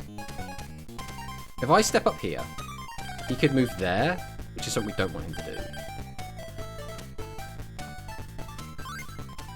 So I'm going to move here and see what he does. Then I'm going to move up here and see what he does. And then I'm going to move up here and see what he does. Because he's in a very awkward spot right now. I'm going to move over here. Because he can only attack 2 spaces away diagonally. So if I just approach him head on, he can't actually hit me.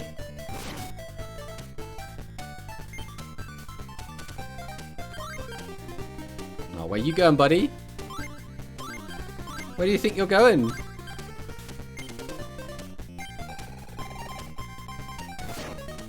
Miss? Oh no. Okay, so he can move over and attack my own dinosaur wing if he wants.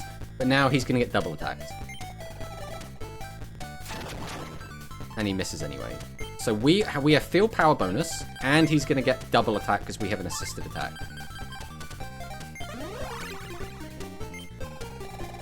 $11, almost a crit. That'll be the round win. Gumbo gained a level. Dinosaur wing gained a level. Joey! Arg! Joey! Are you okay? Wait, are you in here? Ah, Yugi! I came here alone determined to finish the game, but the monsters in this cave just got me. Oh yeah, earlier I picked up this capsule. Take it, Yug. Received an attack capsule. I heard if you use this capsule on your monsters, it boosts its attack power. I can't go any further. Sorry, Yugi. It's up to you now. Okay. Bye, Joey. 28, so that'll be another monster fight. It's a single snake! Oh my god, how are we going to manage?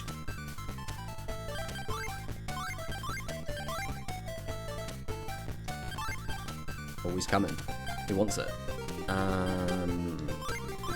We will advance. Dinosaur wing. Where are you going? Stop it.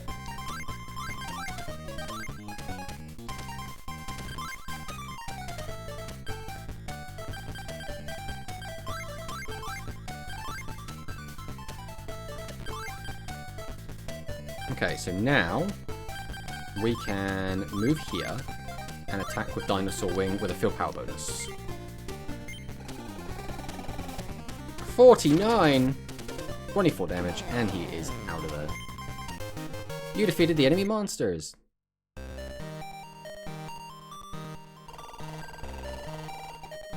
What the fuck is this? There's a switch on the rock. It seems to open one of the 3 doors. However, which door it opens is unknown. Roll the dice to see what it opens.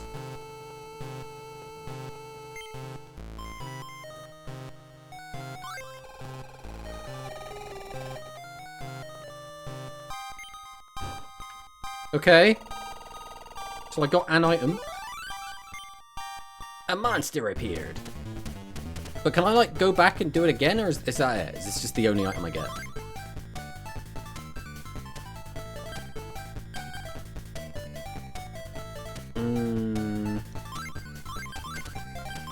Do this. Let's see what he does. He can only attack to the side, so we're not too worried about that. We'll advance here. That's what he does. Thumbs down, which means we can now get a field power bonus attack on him. With Dinosaur Wing. 93% accuracy. And it's a crit. And it's a crit. He's dead. He is so dead. 38 damage. You ain't surviving that, bro. You ain't surviving that. Right, moves him down. So he can now get a attack on him next turn, no matter what I do. So do we start racing him? Or do we start trying to set up another play? We're probably just going to race him. I mean, I could just fall back. That's the other option. Like, if I do this, then he comes down. then we probably want to just move.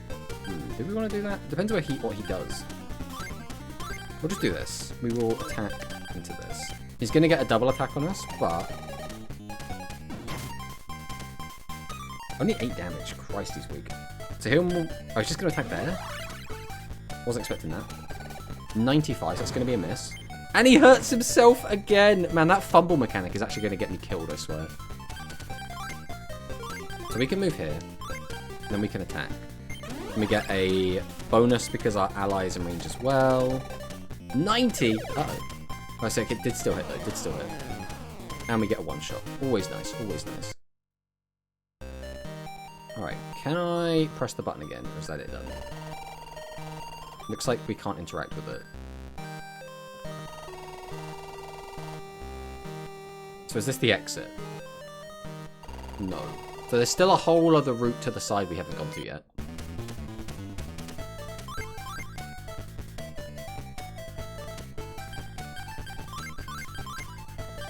Okay, let's see what he does.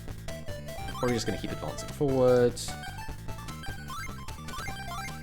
Let's do this.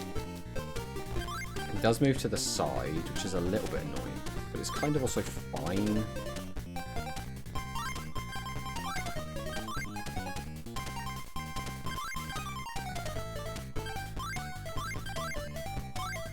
So I'll go ahead and start pouncing on him. 91! It did still hit, only 5 damage though. I think Topo might just suck, you know.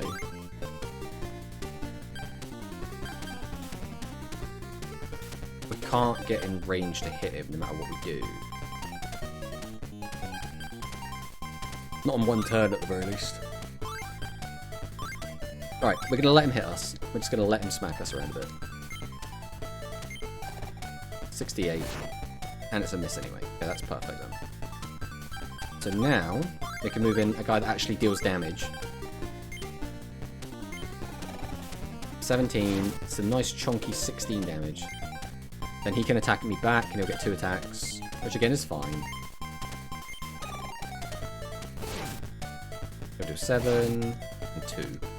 I think Topo might actually just suck, you know.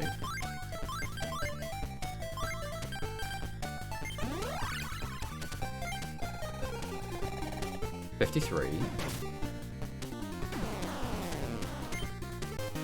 We might just have to get rid of Topo, but the issue is like leveling up something else is going to be such a pain.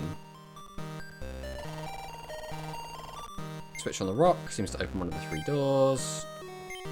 Let's see what we get. I have no idea where this is going to go. Hopefully we get A or C. Okay, we got A. So there's still 2 routes we haven't been down yet.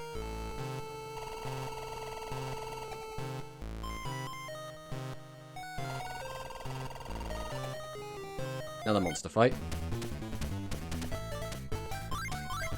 It's another snake.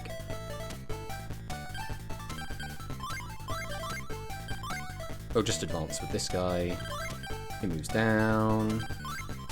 We'll move up. We'll just attack. We should be able to kill him pretty quick.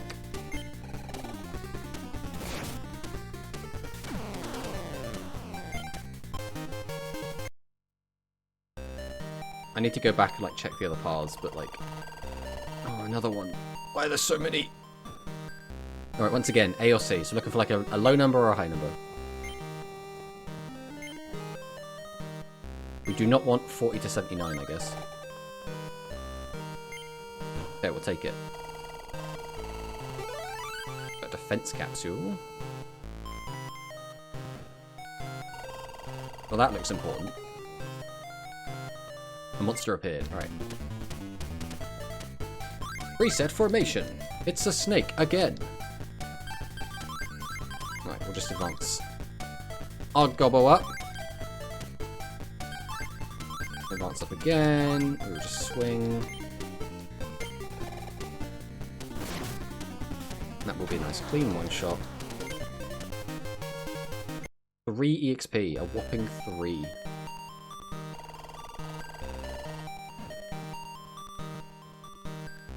What is this? There's a liquid inside the pot, take the pot. Sleepy Bye. Okay.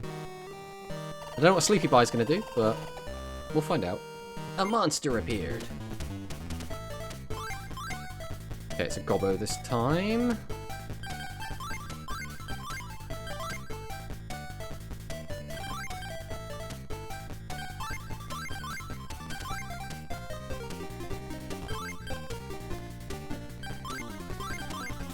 So we get a field power bonus if we're here. And we get a crit. He is uber dead. 38 damage.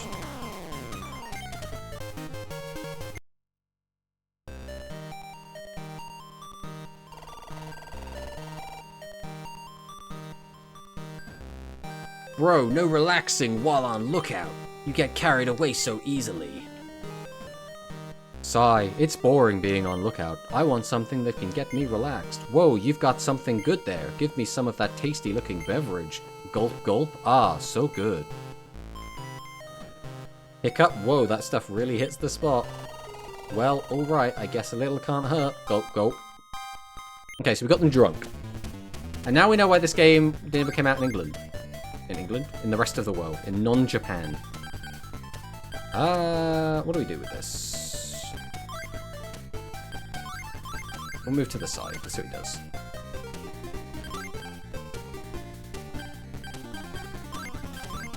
Right, we will move him up.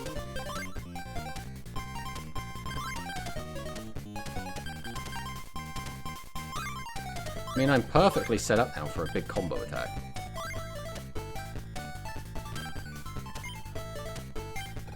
Oh, is he in range to hit me there? He is. Jerk. Well, I will just chase you. I will chase you down and just keep hitting you. One massive crit. 50 damage! Right, we take those. We always take those. Right, is this out of the...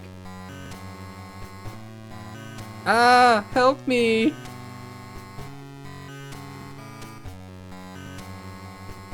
Darkmon. Okay, we're in Digimon now. Hey, are you trying to get in the way? I'll make you suffer.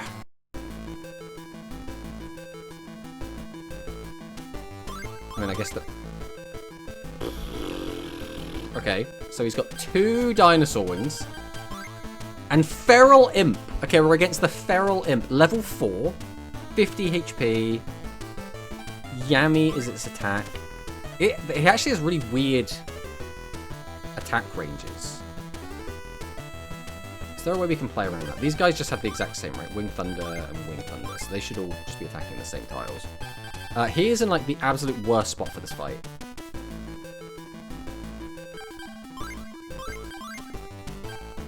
Alright, let's move here. That's what he does. Oh, crap. Yeah. I should have seen that coming, really. Only 5 damage, though. We can manage with that. I mean, if we just go back... He can advance down and attack our eye, but he can't do anything else. Okay, so he's going to attack eye. Which is, like, fine. We don't mind eye getting attacked. 9 damage, though.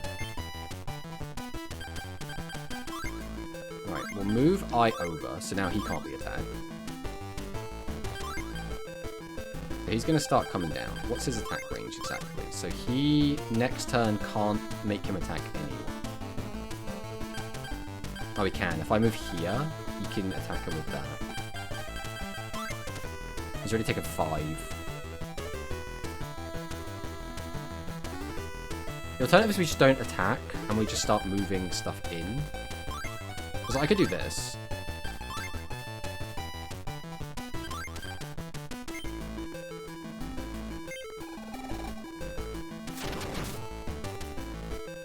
You're actually playing this very badly. Okay.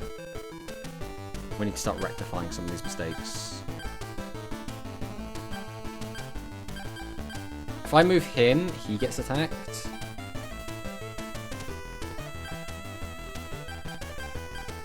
How's this guy looking? But he still is not going to be able to attack this one. Alright, so I'm going to just move him out of the way. Let's see what he does here. So he can move down. Okay, yeah, so he can attack that, but that's all he can do. Now he is in range to get double attacked. So we can now attack with this, and hit him with 2 different attacks. We get the 92. Hit him for 27, which does just one shot. So now he can move down into the same tile and get that same attack off, but again, we will just win this trade. How do you get new monsters? You have to get them from capsule machines, which we can only do, as far as I know, when we're not in Monster World. But 15 health is actually got me a little bit worried.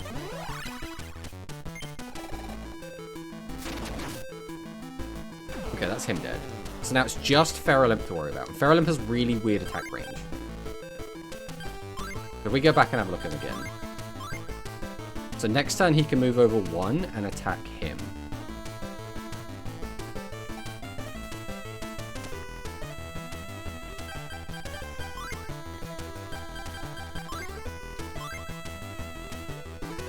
So the only way to get out of his range is to move this way. Let's see what he does. So he's going to chase. So next turn he can just get in range of me no matter what I do.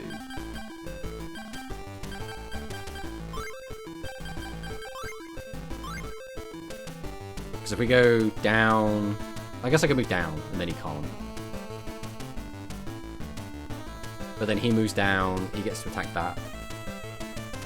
And I still only get to attack with 1 anyway. So we're probably just going to do this.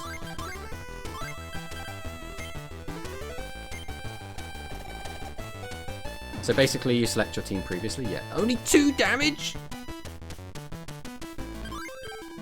That's not ideal. Don't be a lot, don't be a lot, don't be... Gumbo, mate. I need you to live this. You're on 12. If he attacks you again, you're dead. No matter where you move, you can be attacked. Oh, Christ. I think Gumbo's dead.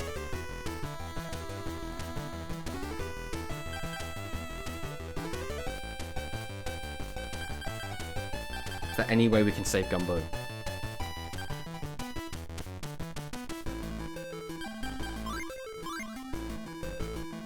If we step up, he steps up.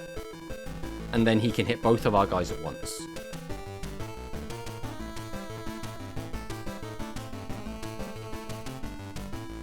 If I go down, he moves down, attacks us, then he's in range to be hit by our... Then we lose Gumbo. And he's only got 15 life himself.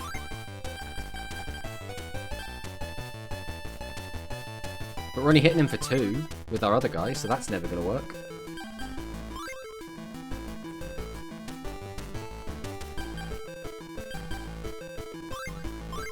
I think we have to try.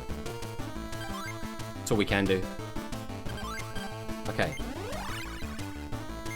He's attacking that one. And he's crit us! And he's crit us! Okay, at the very least it's just Topo. We don't really give a shit about Topo.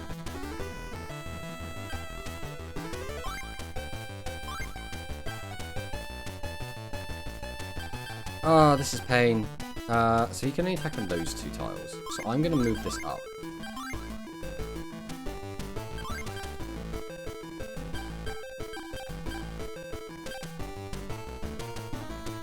So he can move down and then attack that. There's nothing I can do about that. So all we can do is do what we can.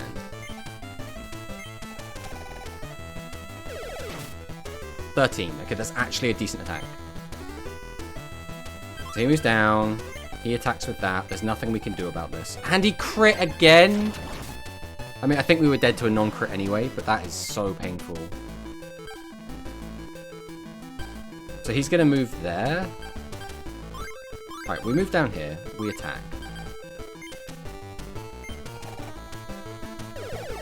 And it's a miss, bro. We actually going to wipe here? I really need this to survive. What the fuck is this difficulty spike, bro?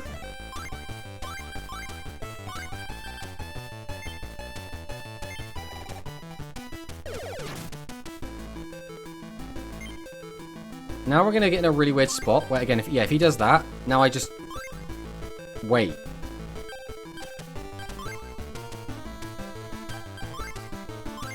Because he can't ever hit me where I am.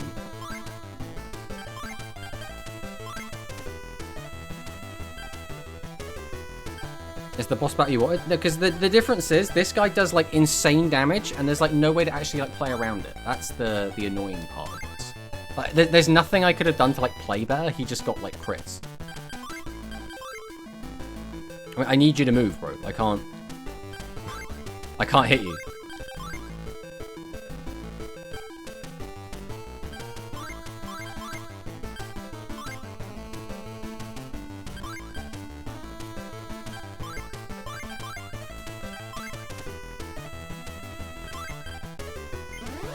Oh, I did not realize he could attack me if he got down to there.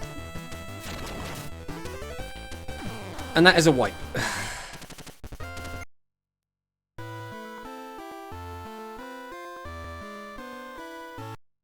We should have saved before we fought the boss, really, shouldn't we?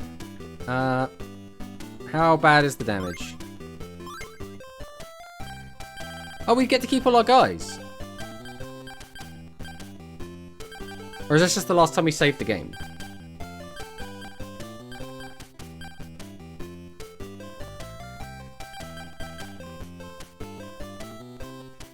Is this the last time we saved the game? I think this is the last time we saved the game. No, were our guys level 4? They were already level 3 when we went in, weren't they?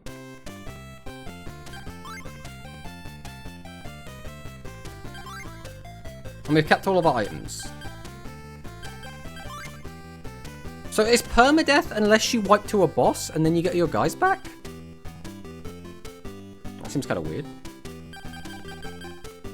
What I'm learning though is Topo kind of sucks, and I kind of want it gone from the team. But all I can replace it with is many brain slimes.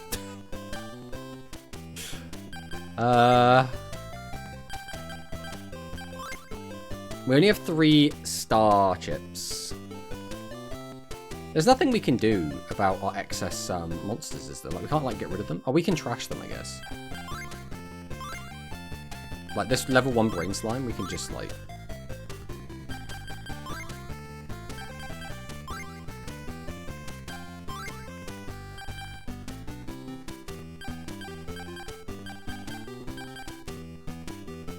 Is it even worth, like, getting it? Because we'd have to level it up again, is the issue, if we got a new one. I don't think it's going to be worth doing.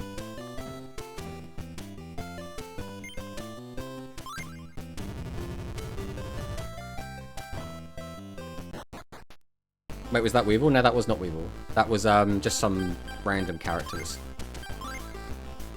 I don't know if he has a name. So, what? So we just start again with this? You're in the adventure in the monster world. Now, can we go and get those capsules again? Is my question.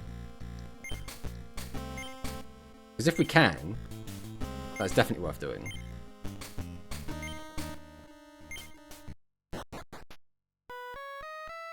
You've reached the grassland. He's doing all the dialogue again, so maybe.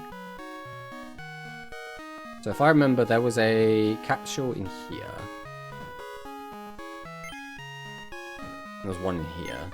Okay, so it looks like we can't get the items again. So we'll just try and get back to where we were ASAP, I guess.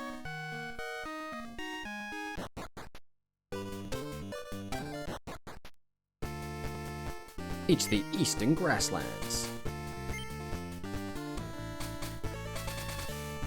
Are they still in inventory? Yes, they are.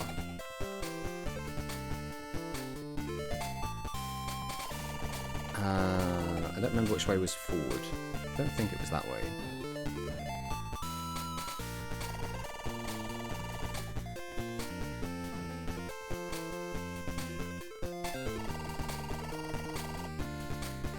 A monster appeared.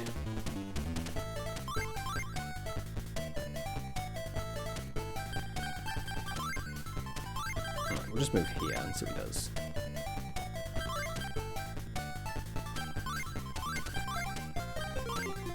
So what you got?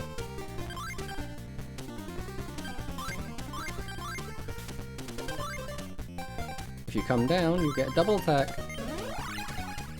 Alright, so he can attack into us for a chunk. Only 4. And we get a triple attack. Now, he's actually moved into the danger spot. Like, this is the quadra attack where we get 3 assists. So we're looking at, like, ridiculous damage. We're looking at, like, 80 damage, probably. 52. Okay, not quite insane. I guess it was a crit the last time we got the big number.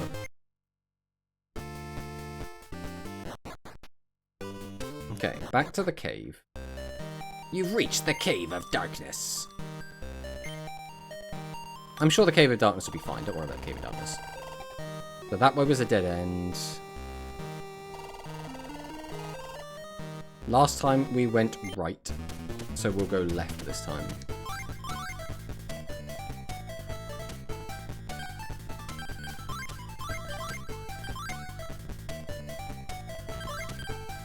Okay, so he can get an attack on me. He misses.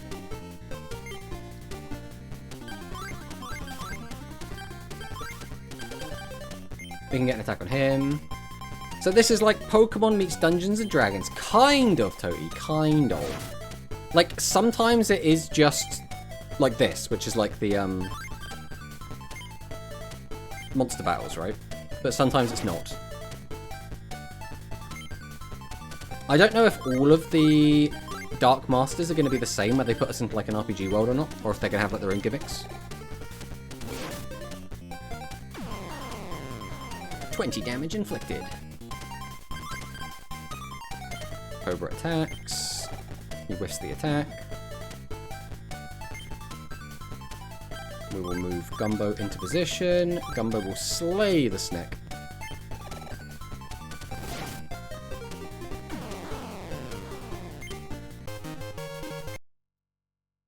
Alright, let's go and see what's left.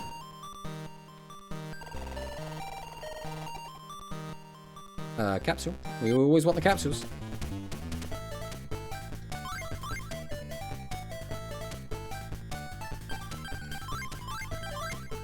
Right, let's see what he does. Is he just going to plow forward? Looks like he probably is.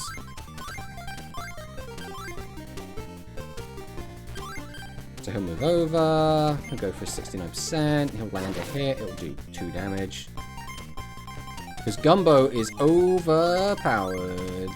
Go get him, Gumbo.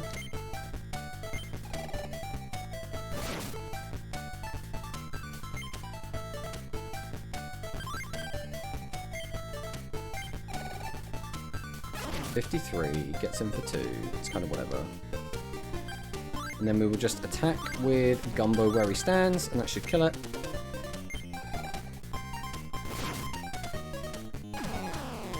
Some nice damage in. Go get our capsule. I mean, maybe what we should do is, like, spend all of our capsules to, like, boost our guys up, but, like, I don't know how much it's going to increase them by. Based on the fact we're only getting, like, 1 or 2 per level, I'm guessing they're not going to give a huge stat boost.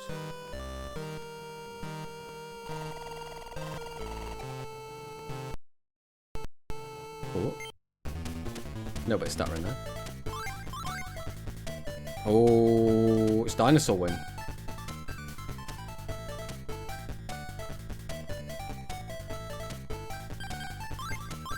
We will simply advance. Okay, so he can now move down and then attack me. If I do that, he can move back and then attack me.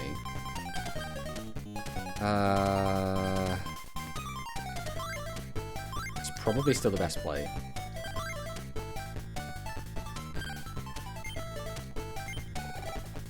And he whiffs. Perfect.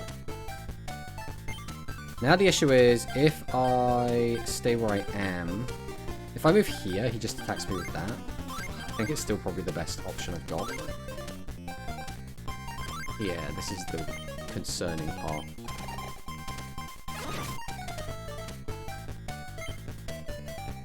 So now...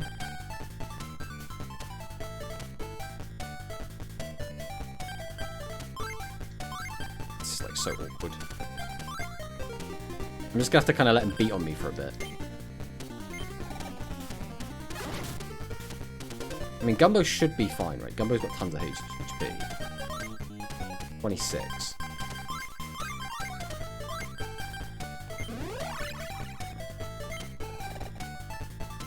Almost a crit.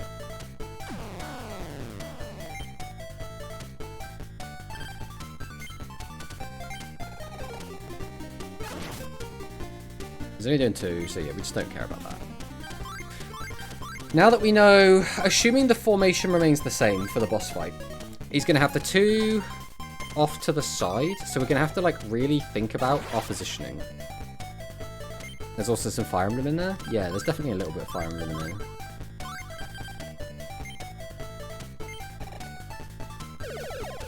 Uh-oh. Okay, we didn't whiff and hit ourselves, at least.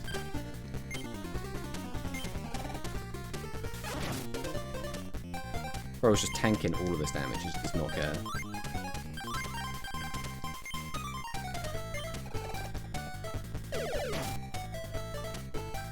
Damage is always nice. Skull Breath. Misses again. Alright. Hopefully this will finish it. And it's a crit. And it's a crit. 38 damage. That's what we like to see. You defeated the enemy monster. You're goddamn right. Right, so we went right before. We got another fight. Okay. Double Skull Boy, that's kind of fine.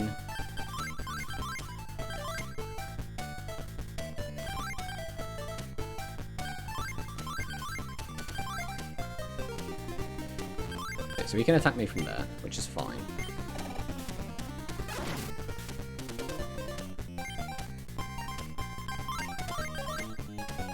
Because now we can attack him from here. Get him, Gumbo!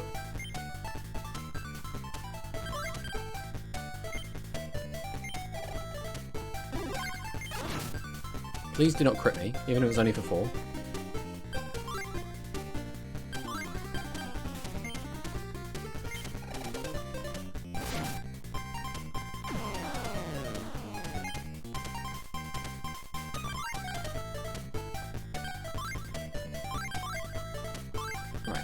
We will start beating up this guy. Gumbo should have no problems whatsoever doing this.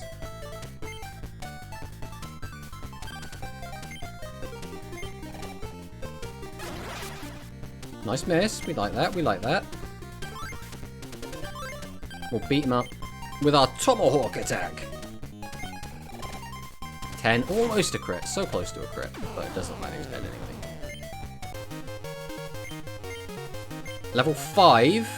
Level 5, these extra levels might be enough. But it's only going to be on 3. Is it just the little shit that hasn't got a level up?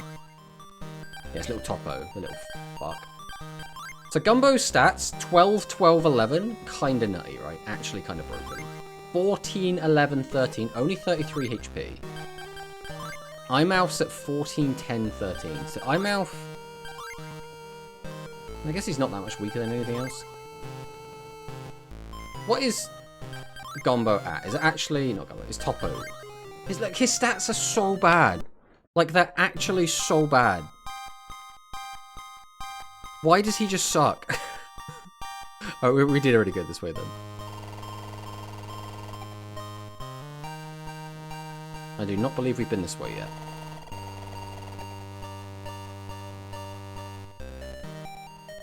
Capsule. Spud. I don't even know what speed does. Like, is speed like accuracy?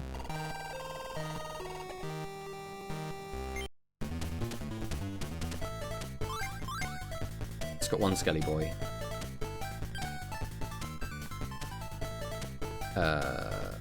Is there a meaningful way to move this? I guess we'll do this. He's just coming down to get me.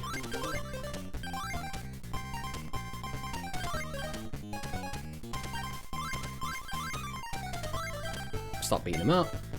Axe rate of 82%. Nice clean hit. We do 20 damage. One more hit should kill him. He can't get out of range of me no matter what he does. He's going to go and attack our little shitty Topo instead.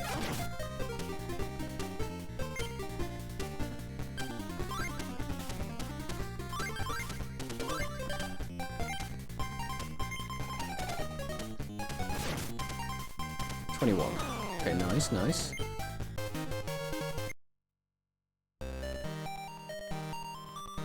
We have...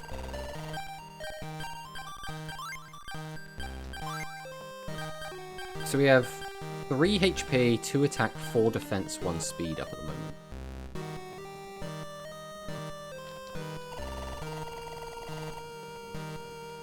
I'm not really sure if there's anything I do with that, other than just, like, make guys stronger. A monster appeared.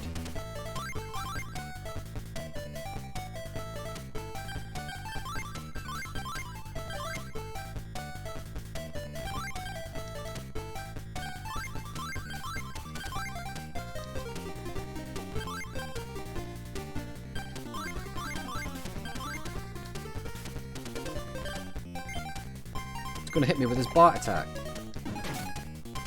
For 1 damage. Alright, we'll get some good damage in here. 92! Why are we missing, bro?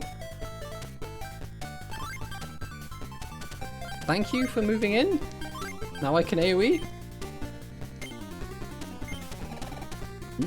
Why? Why are we rolling such high numbers now?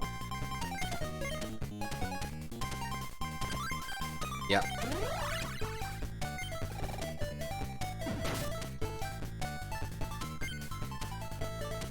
I guess we're gonna do this. Get him with your tomahawk! Kill it! Kill the snake!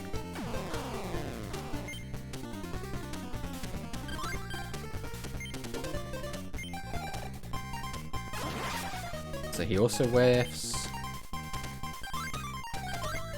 Hit him with tomahawk. This will probably take 2 to kill.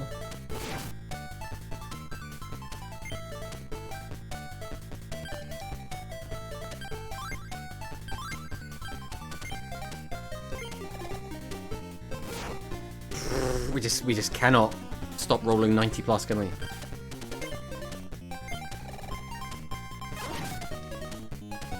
Take the 1.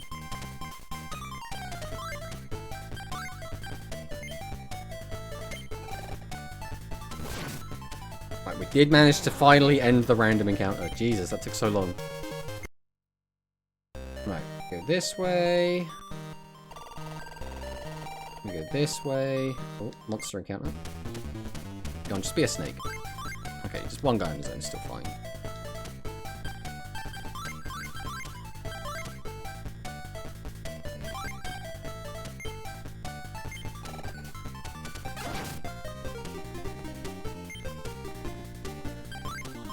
Advance here, back with this.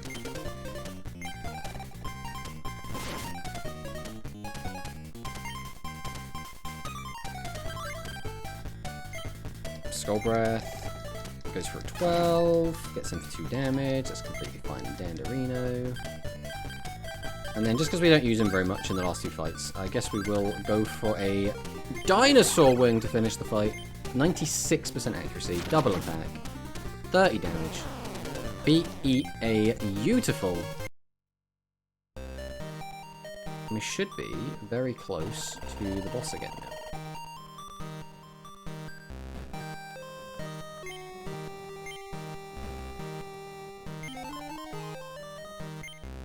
Okay, so I have to go back and get the liquid again? If the liquid isn't there and I'm soft locked, I'm going to be mildly perturbed. Okay, it's still here. There's liquid inside the pot. Yeah, and of course I take the pot. Alright. We'll get in. We've got 3, so we have to do this fight. This fight, maybe 1 more fight, and then we're back to the boss.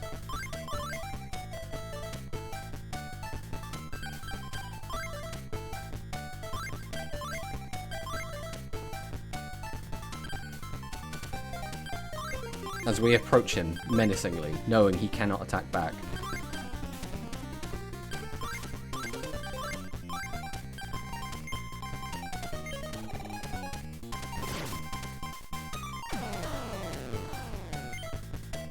Tomato, take my energy. I'm taking your energy, bird.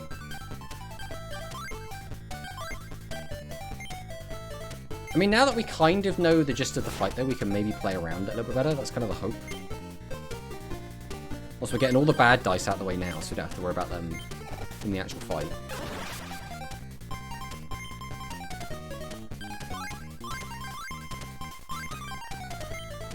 Hit him with a tomahawk.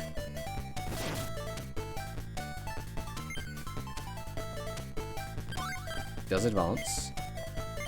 Goes in for his attack. Does land it. No, doesn't land it.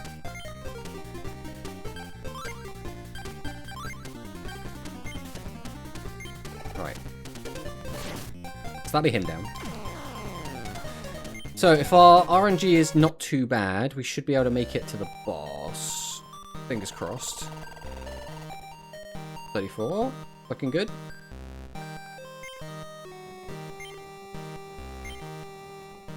Tasty looking beverage. Right. We'll save here. In case we die. Oh, why? Why did we have to roll an 18?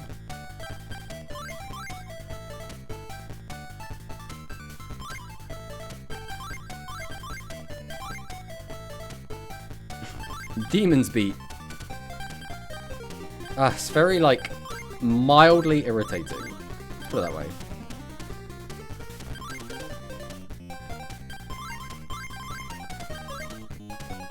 Alright, let's see where he goes. He's going to attack us from there. He's going to whiff. Don't worry, Gumbo is going to absolutely just smack the crap out of you, buddy. Throw your tomahawk at him. And a 1! A whopping crit! Unfortunately, that's our crit gone. That crit would have been really nice for the boss fight, but you know, it is what it is. Alright. Do we want to change our formation for this? So... we know where he's going to spawn, which is like... I want to say it was like here is going to be a good spot. We want you probably over on the far side. Assuming it's the same setup as before, I think this is going to work okay. This guy might still just be in the way. Gumbo's kind of just shit.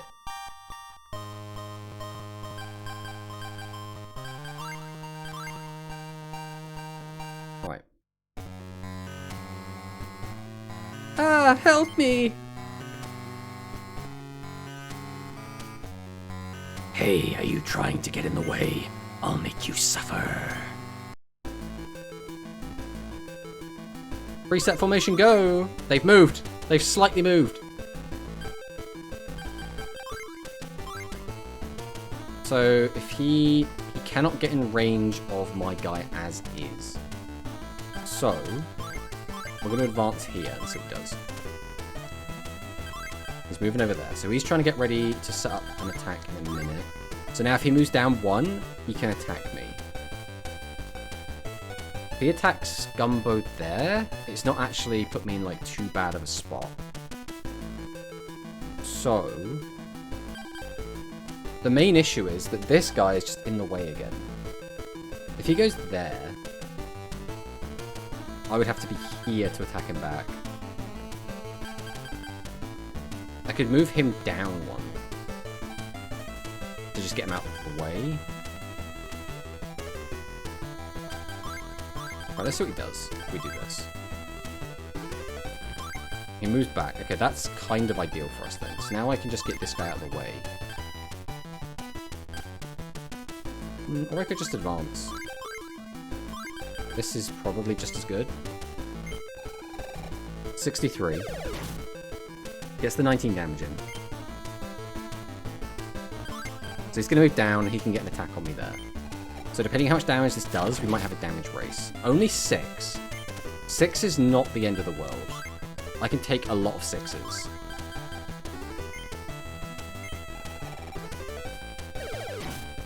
That's another 16 damage on the boss. That's what, 32? So another 2 hits and it will die. As long as I don't get crit, we should be completely fine. Just keep tanking this.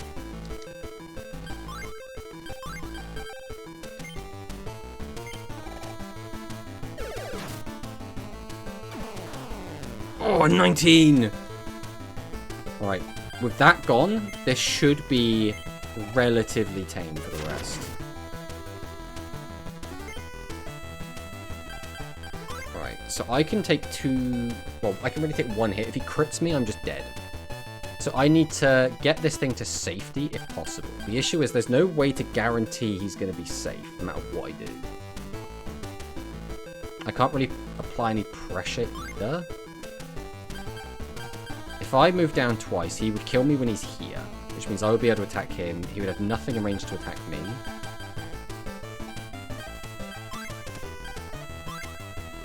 Right, we'll move down. I assume he's going to follow me. Okay. Oh, he was in field power bonus that entire time as well.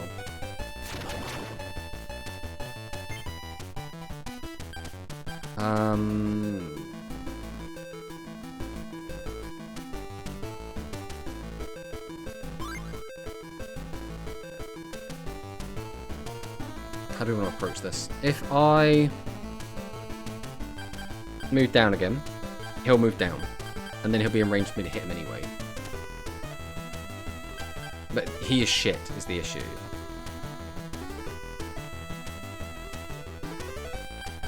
What I really want is like this guy to get into range to start hitting him. Is it Topo time? The issue is Topo is just, his damage output is just so low. This guy's only got 6 defense though. Right, let's see how much damage you actually do hit for. Oh, 0-0. That's like a mega crit. He couldn't even kill with a mega crit, bro. Please do not crit me back. Please do not crit me back. Okay. Right. Topo just needs to not miss, and he will kill him. Just anything but a miss. Another crit! Topo with the double crit! And his numbers are still so small.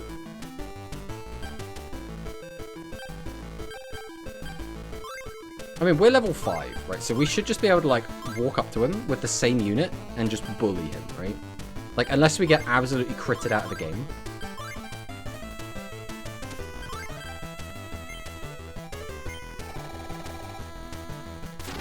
Topo heard enough. Topo is delivering. Alright.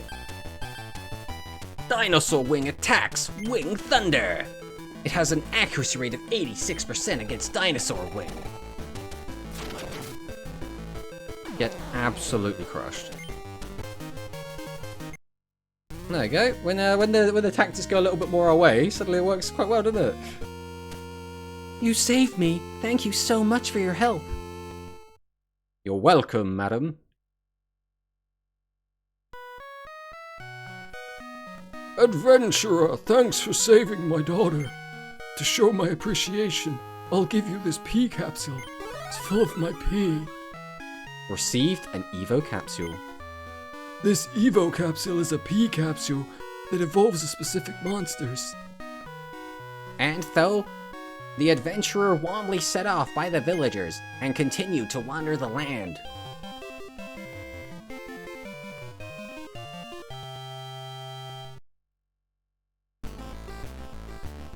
I win this time, Mokuba.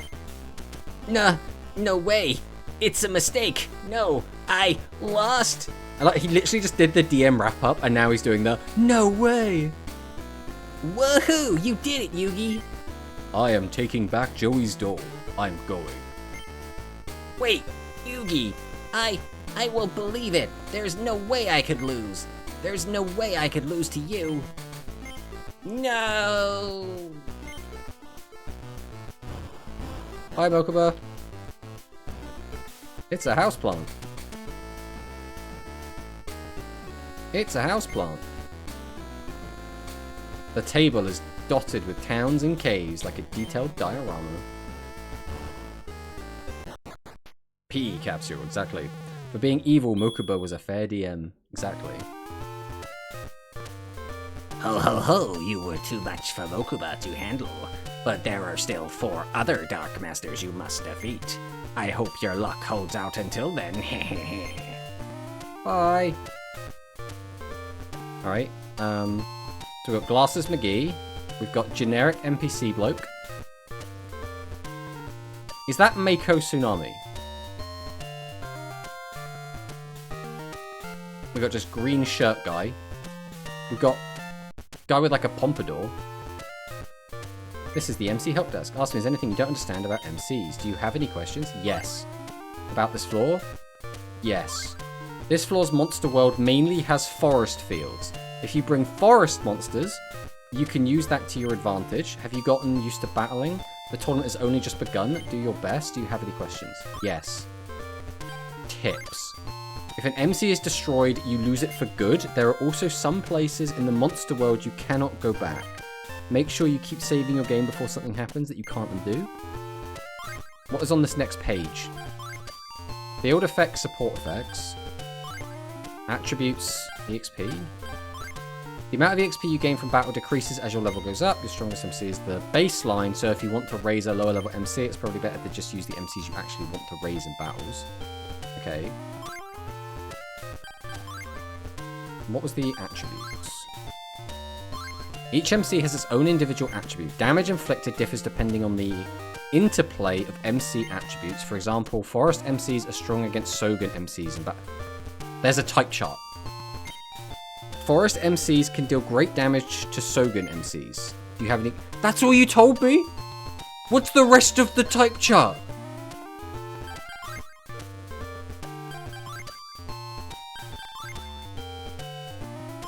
Evo capsules can come out of capsule machines or can be acquired in the monster world. If you use an Evo capsule on specific MC, it will evolve into a stronger MC. But remember, the MC needs to be a certain level before it can evolve. Try finding out which MCs can evolve. How do I find that out? How do I find that out again? I'm asking you. You're supposed to tell me. Skill capsules. Skill capsules can come out of capsule machines that can be provided in the monster world. Use a skill capsule on MC, you can increase its skill level. Is that like a level? Maybe you get to Sogan. You go to the Sogan level. This is the forest level. Evolve Topo. I mean, maybe he's useless, right? So I don't want to risk hurting one of my other ones. Skill may change depending on the monster. Okay.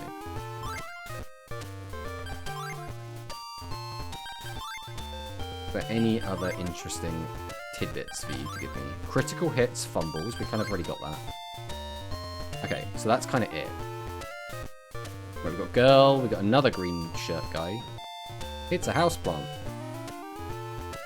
It's a houseplant. That could be Weevil. He's got a bit of a parting though. Beyond this dark gate, a Dark Master awaits. Welcome, please place a starship into the door. Okay, but how many do I need?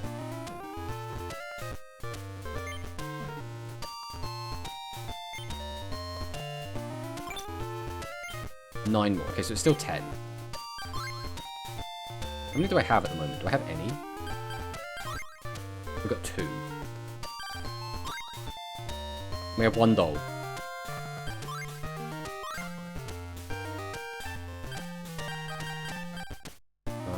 Okay. I mean, none of that super helps me.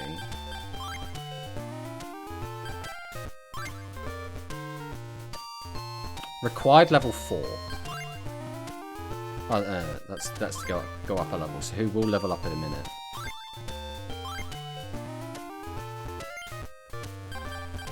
Well, I can't level up Topo at the moment, apparently. Maybe we'll like level Topo up 1 level and then see if he can level up after that. Or see if we can evolve him after that. I do also want to find out if there's any different capsules in here. Bigfoot level 4? We just got a 4!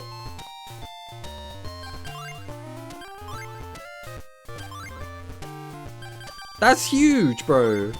Needs 100 to level up still. He's got the muscle punch. He's a forest guy. And we know that this one's going to be a forest themed level, right? So...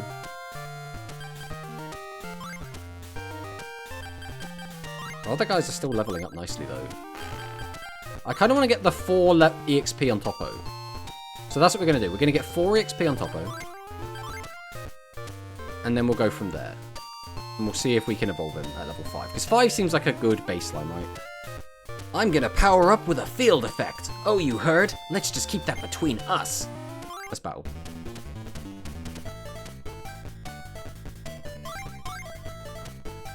It's our old friend. It's our old ally.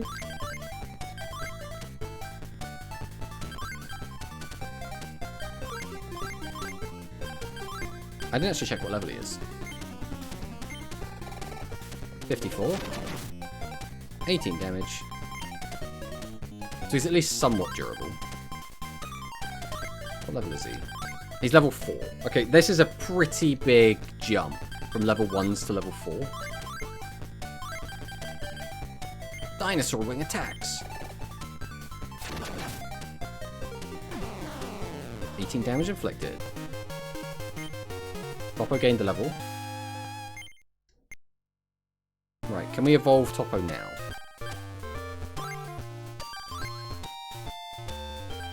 Oh, it's gone. Are you kidding? It used it even though it couldn't use it.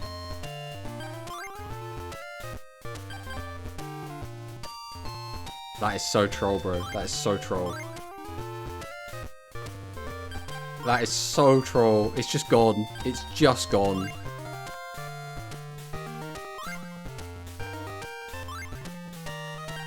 That is actually so annoying. Okay. Okay, whatever.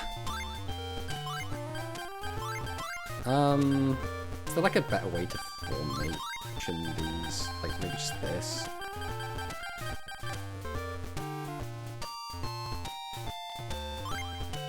I want to move Bigfoot back to the middle, I think. Let's try this. You saved it? We saved afterwards, was the issue. Like, we saved just before we got into this fight. Like, we saved just, like, when we were down here. There's nothing we can do about it now. Alright. Let's get the new squad going.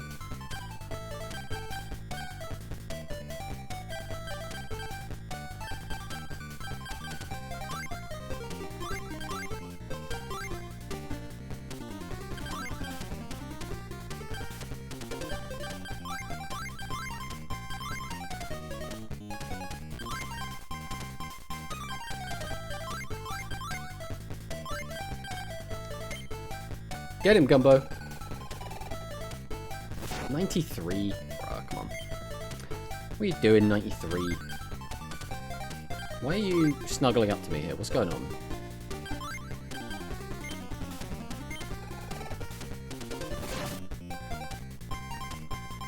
$16 damage. Where you going, buddy? You're not going to get above me.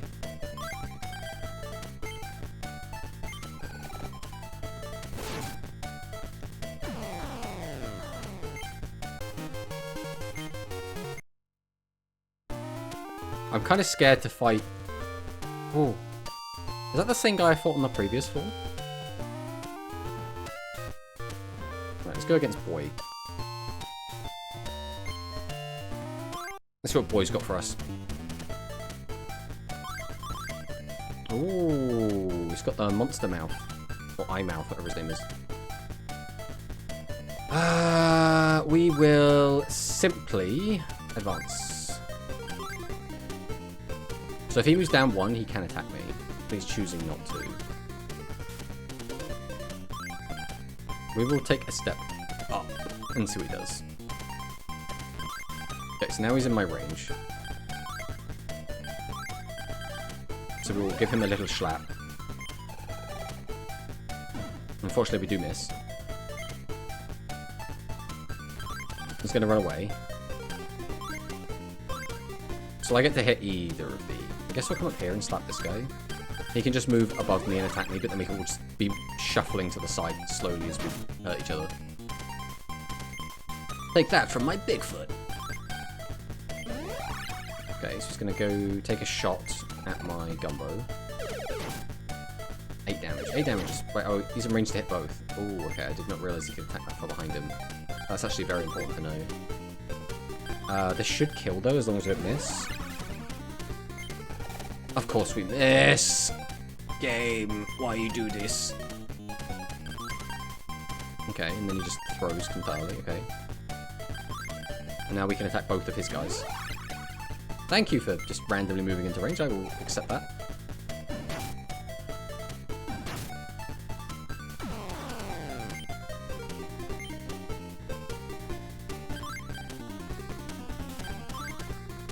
What is bro doing?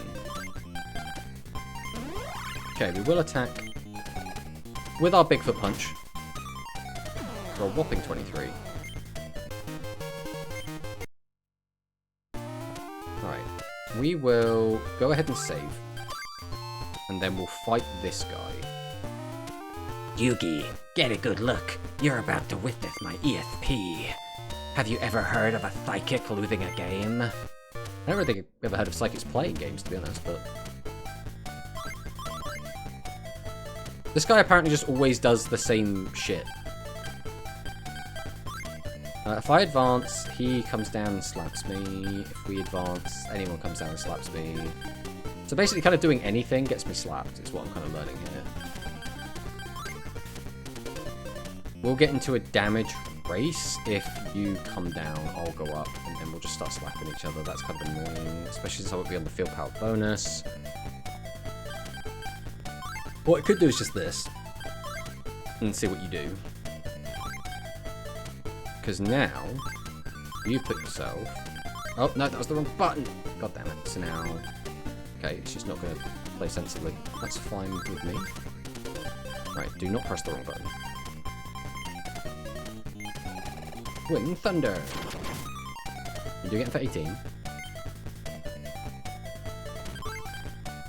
Grands is in 8 minutes. Is it at 5 o'clock? I thought it was at 6 o'clock. I mean, we were planning to end at 5 anyway, but, like, I was expecting Grands to be this quick.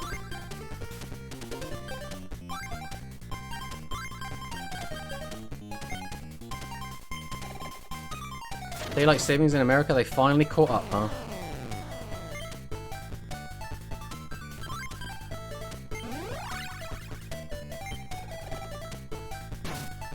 $17?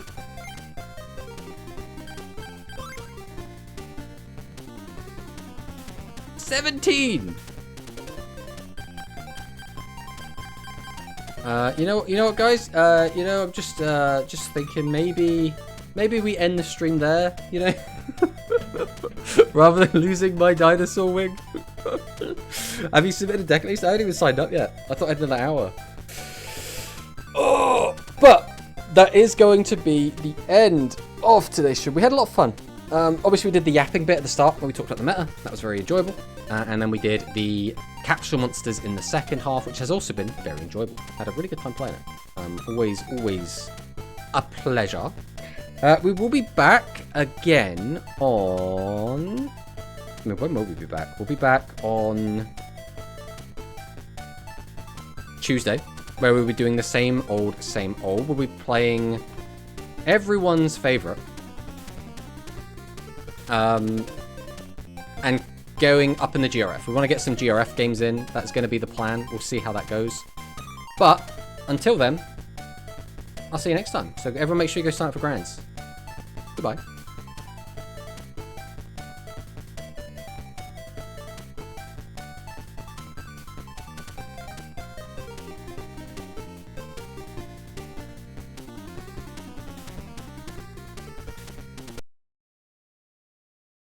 Stealing like a frozen drink values like $2 to $3. It's not very much.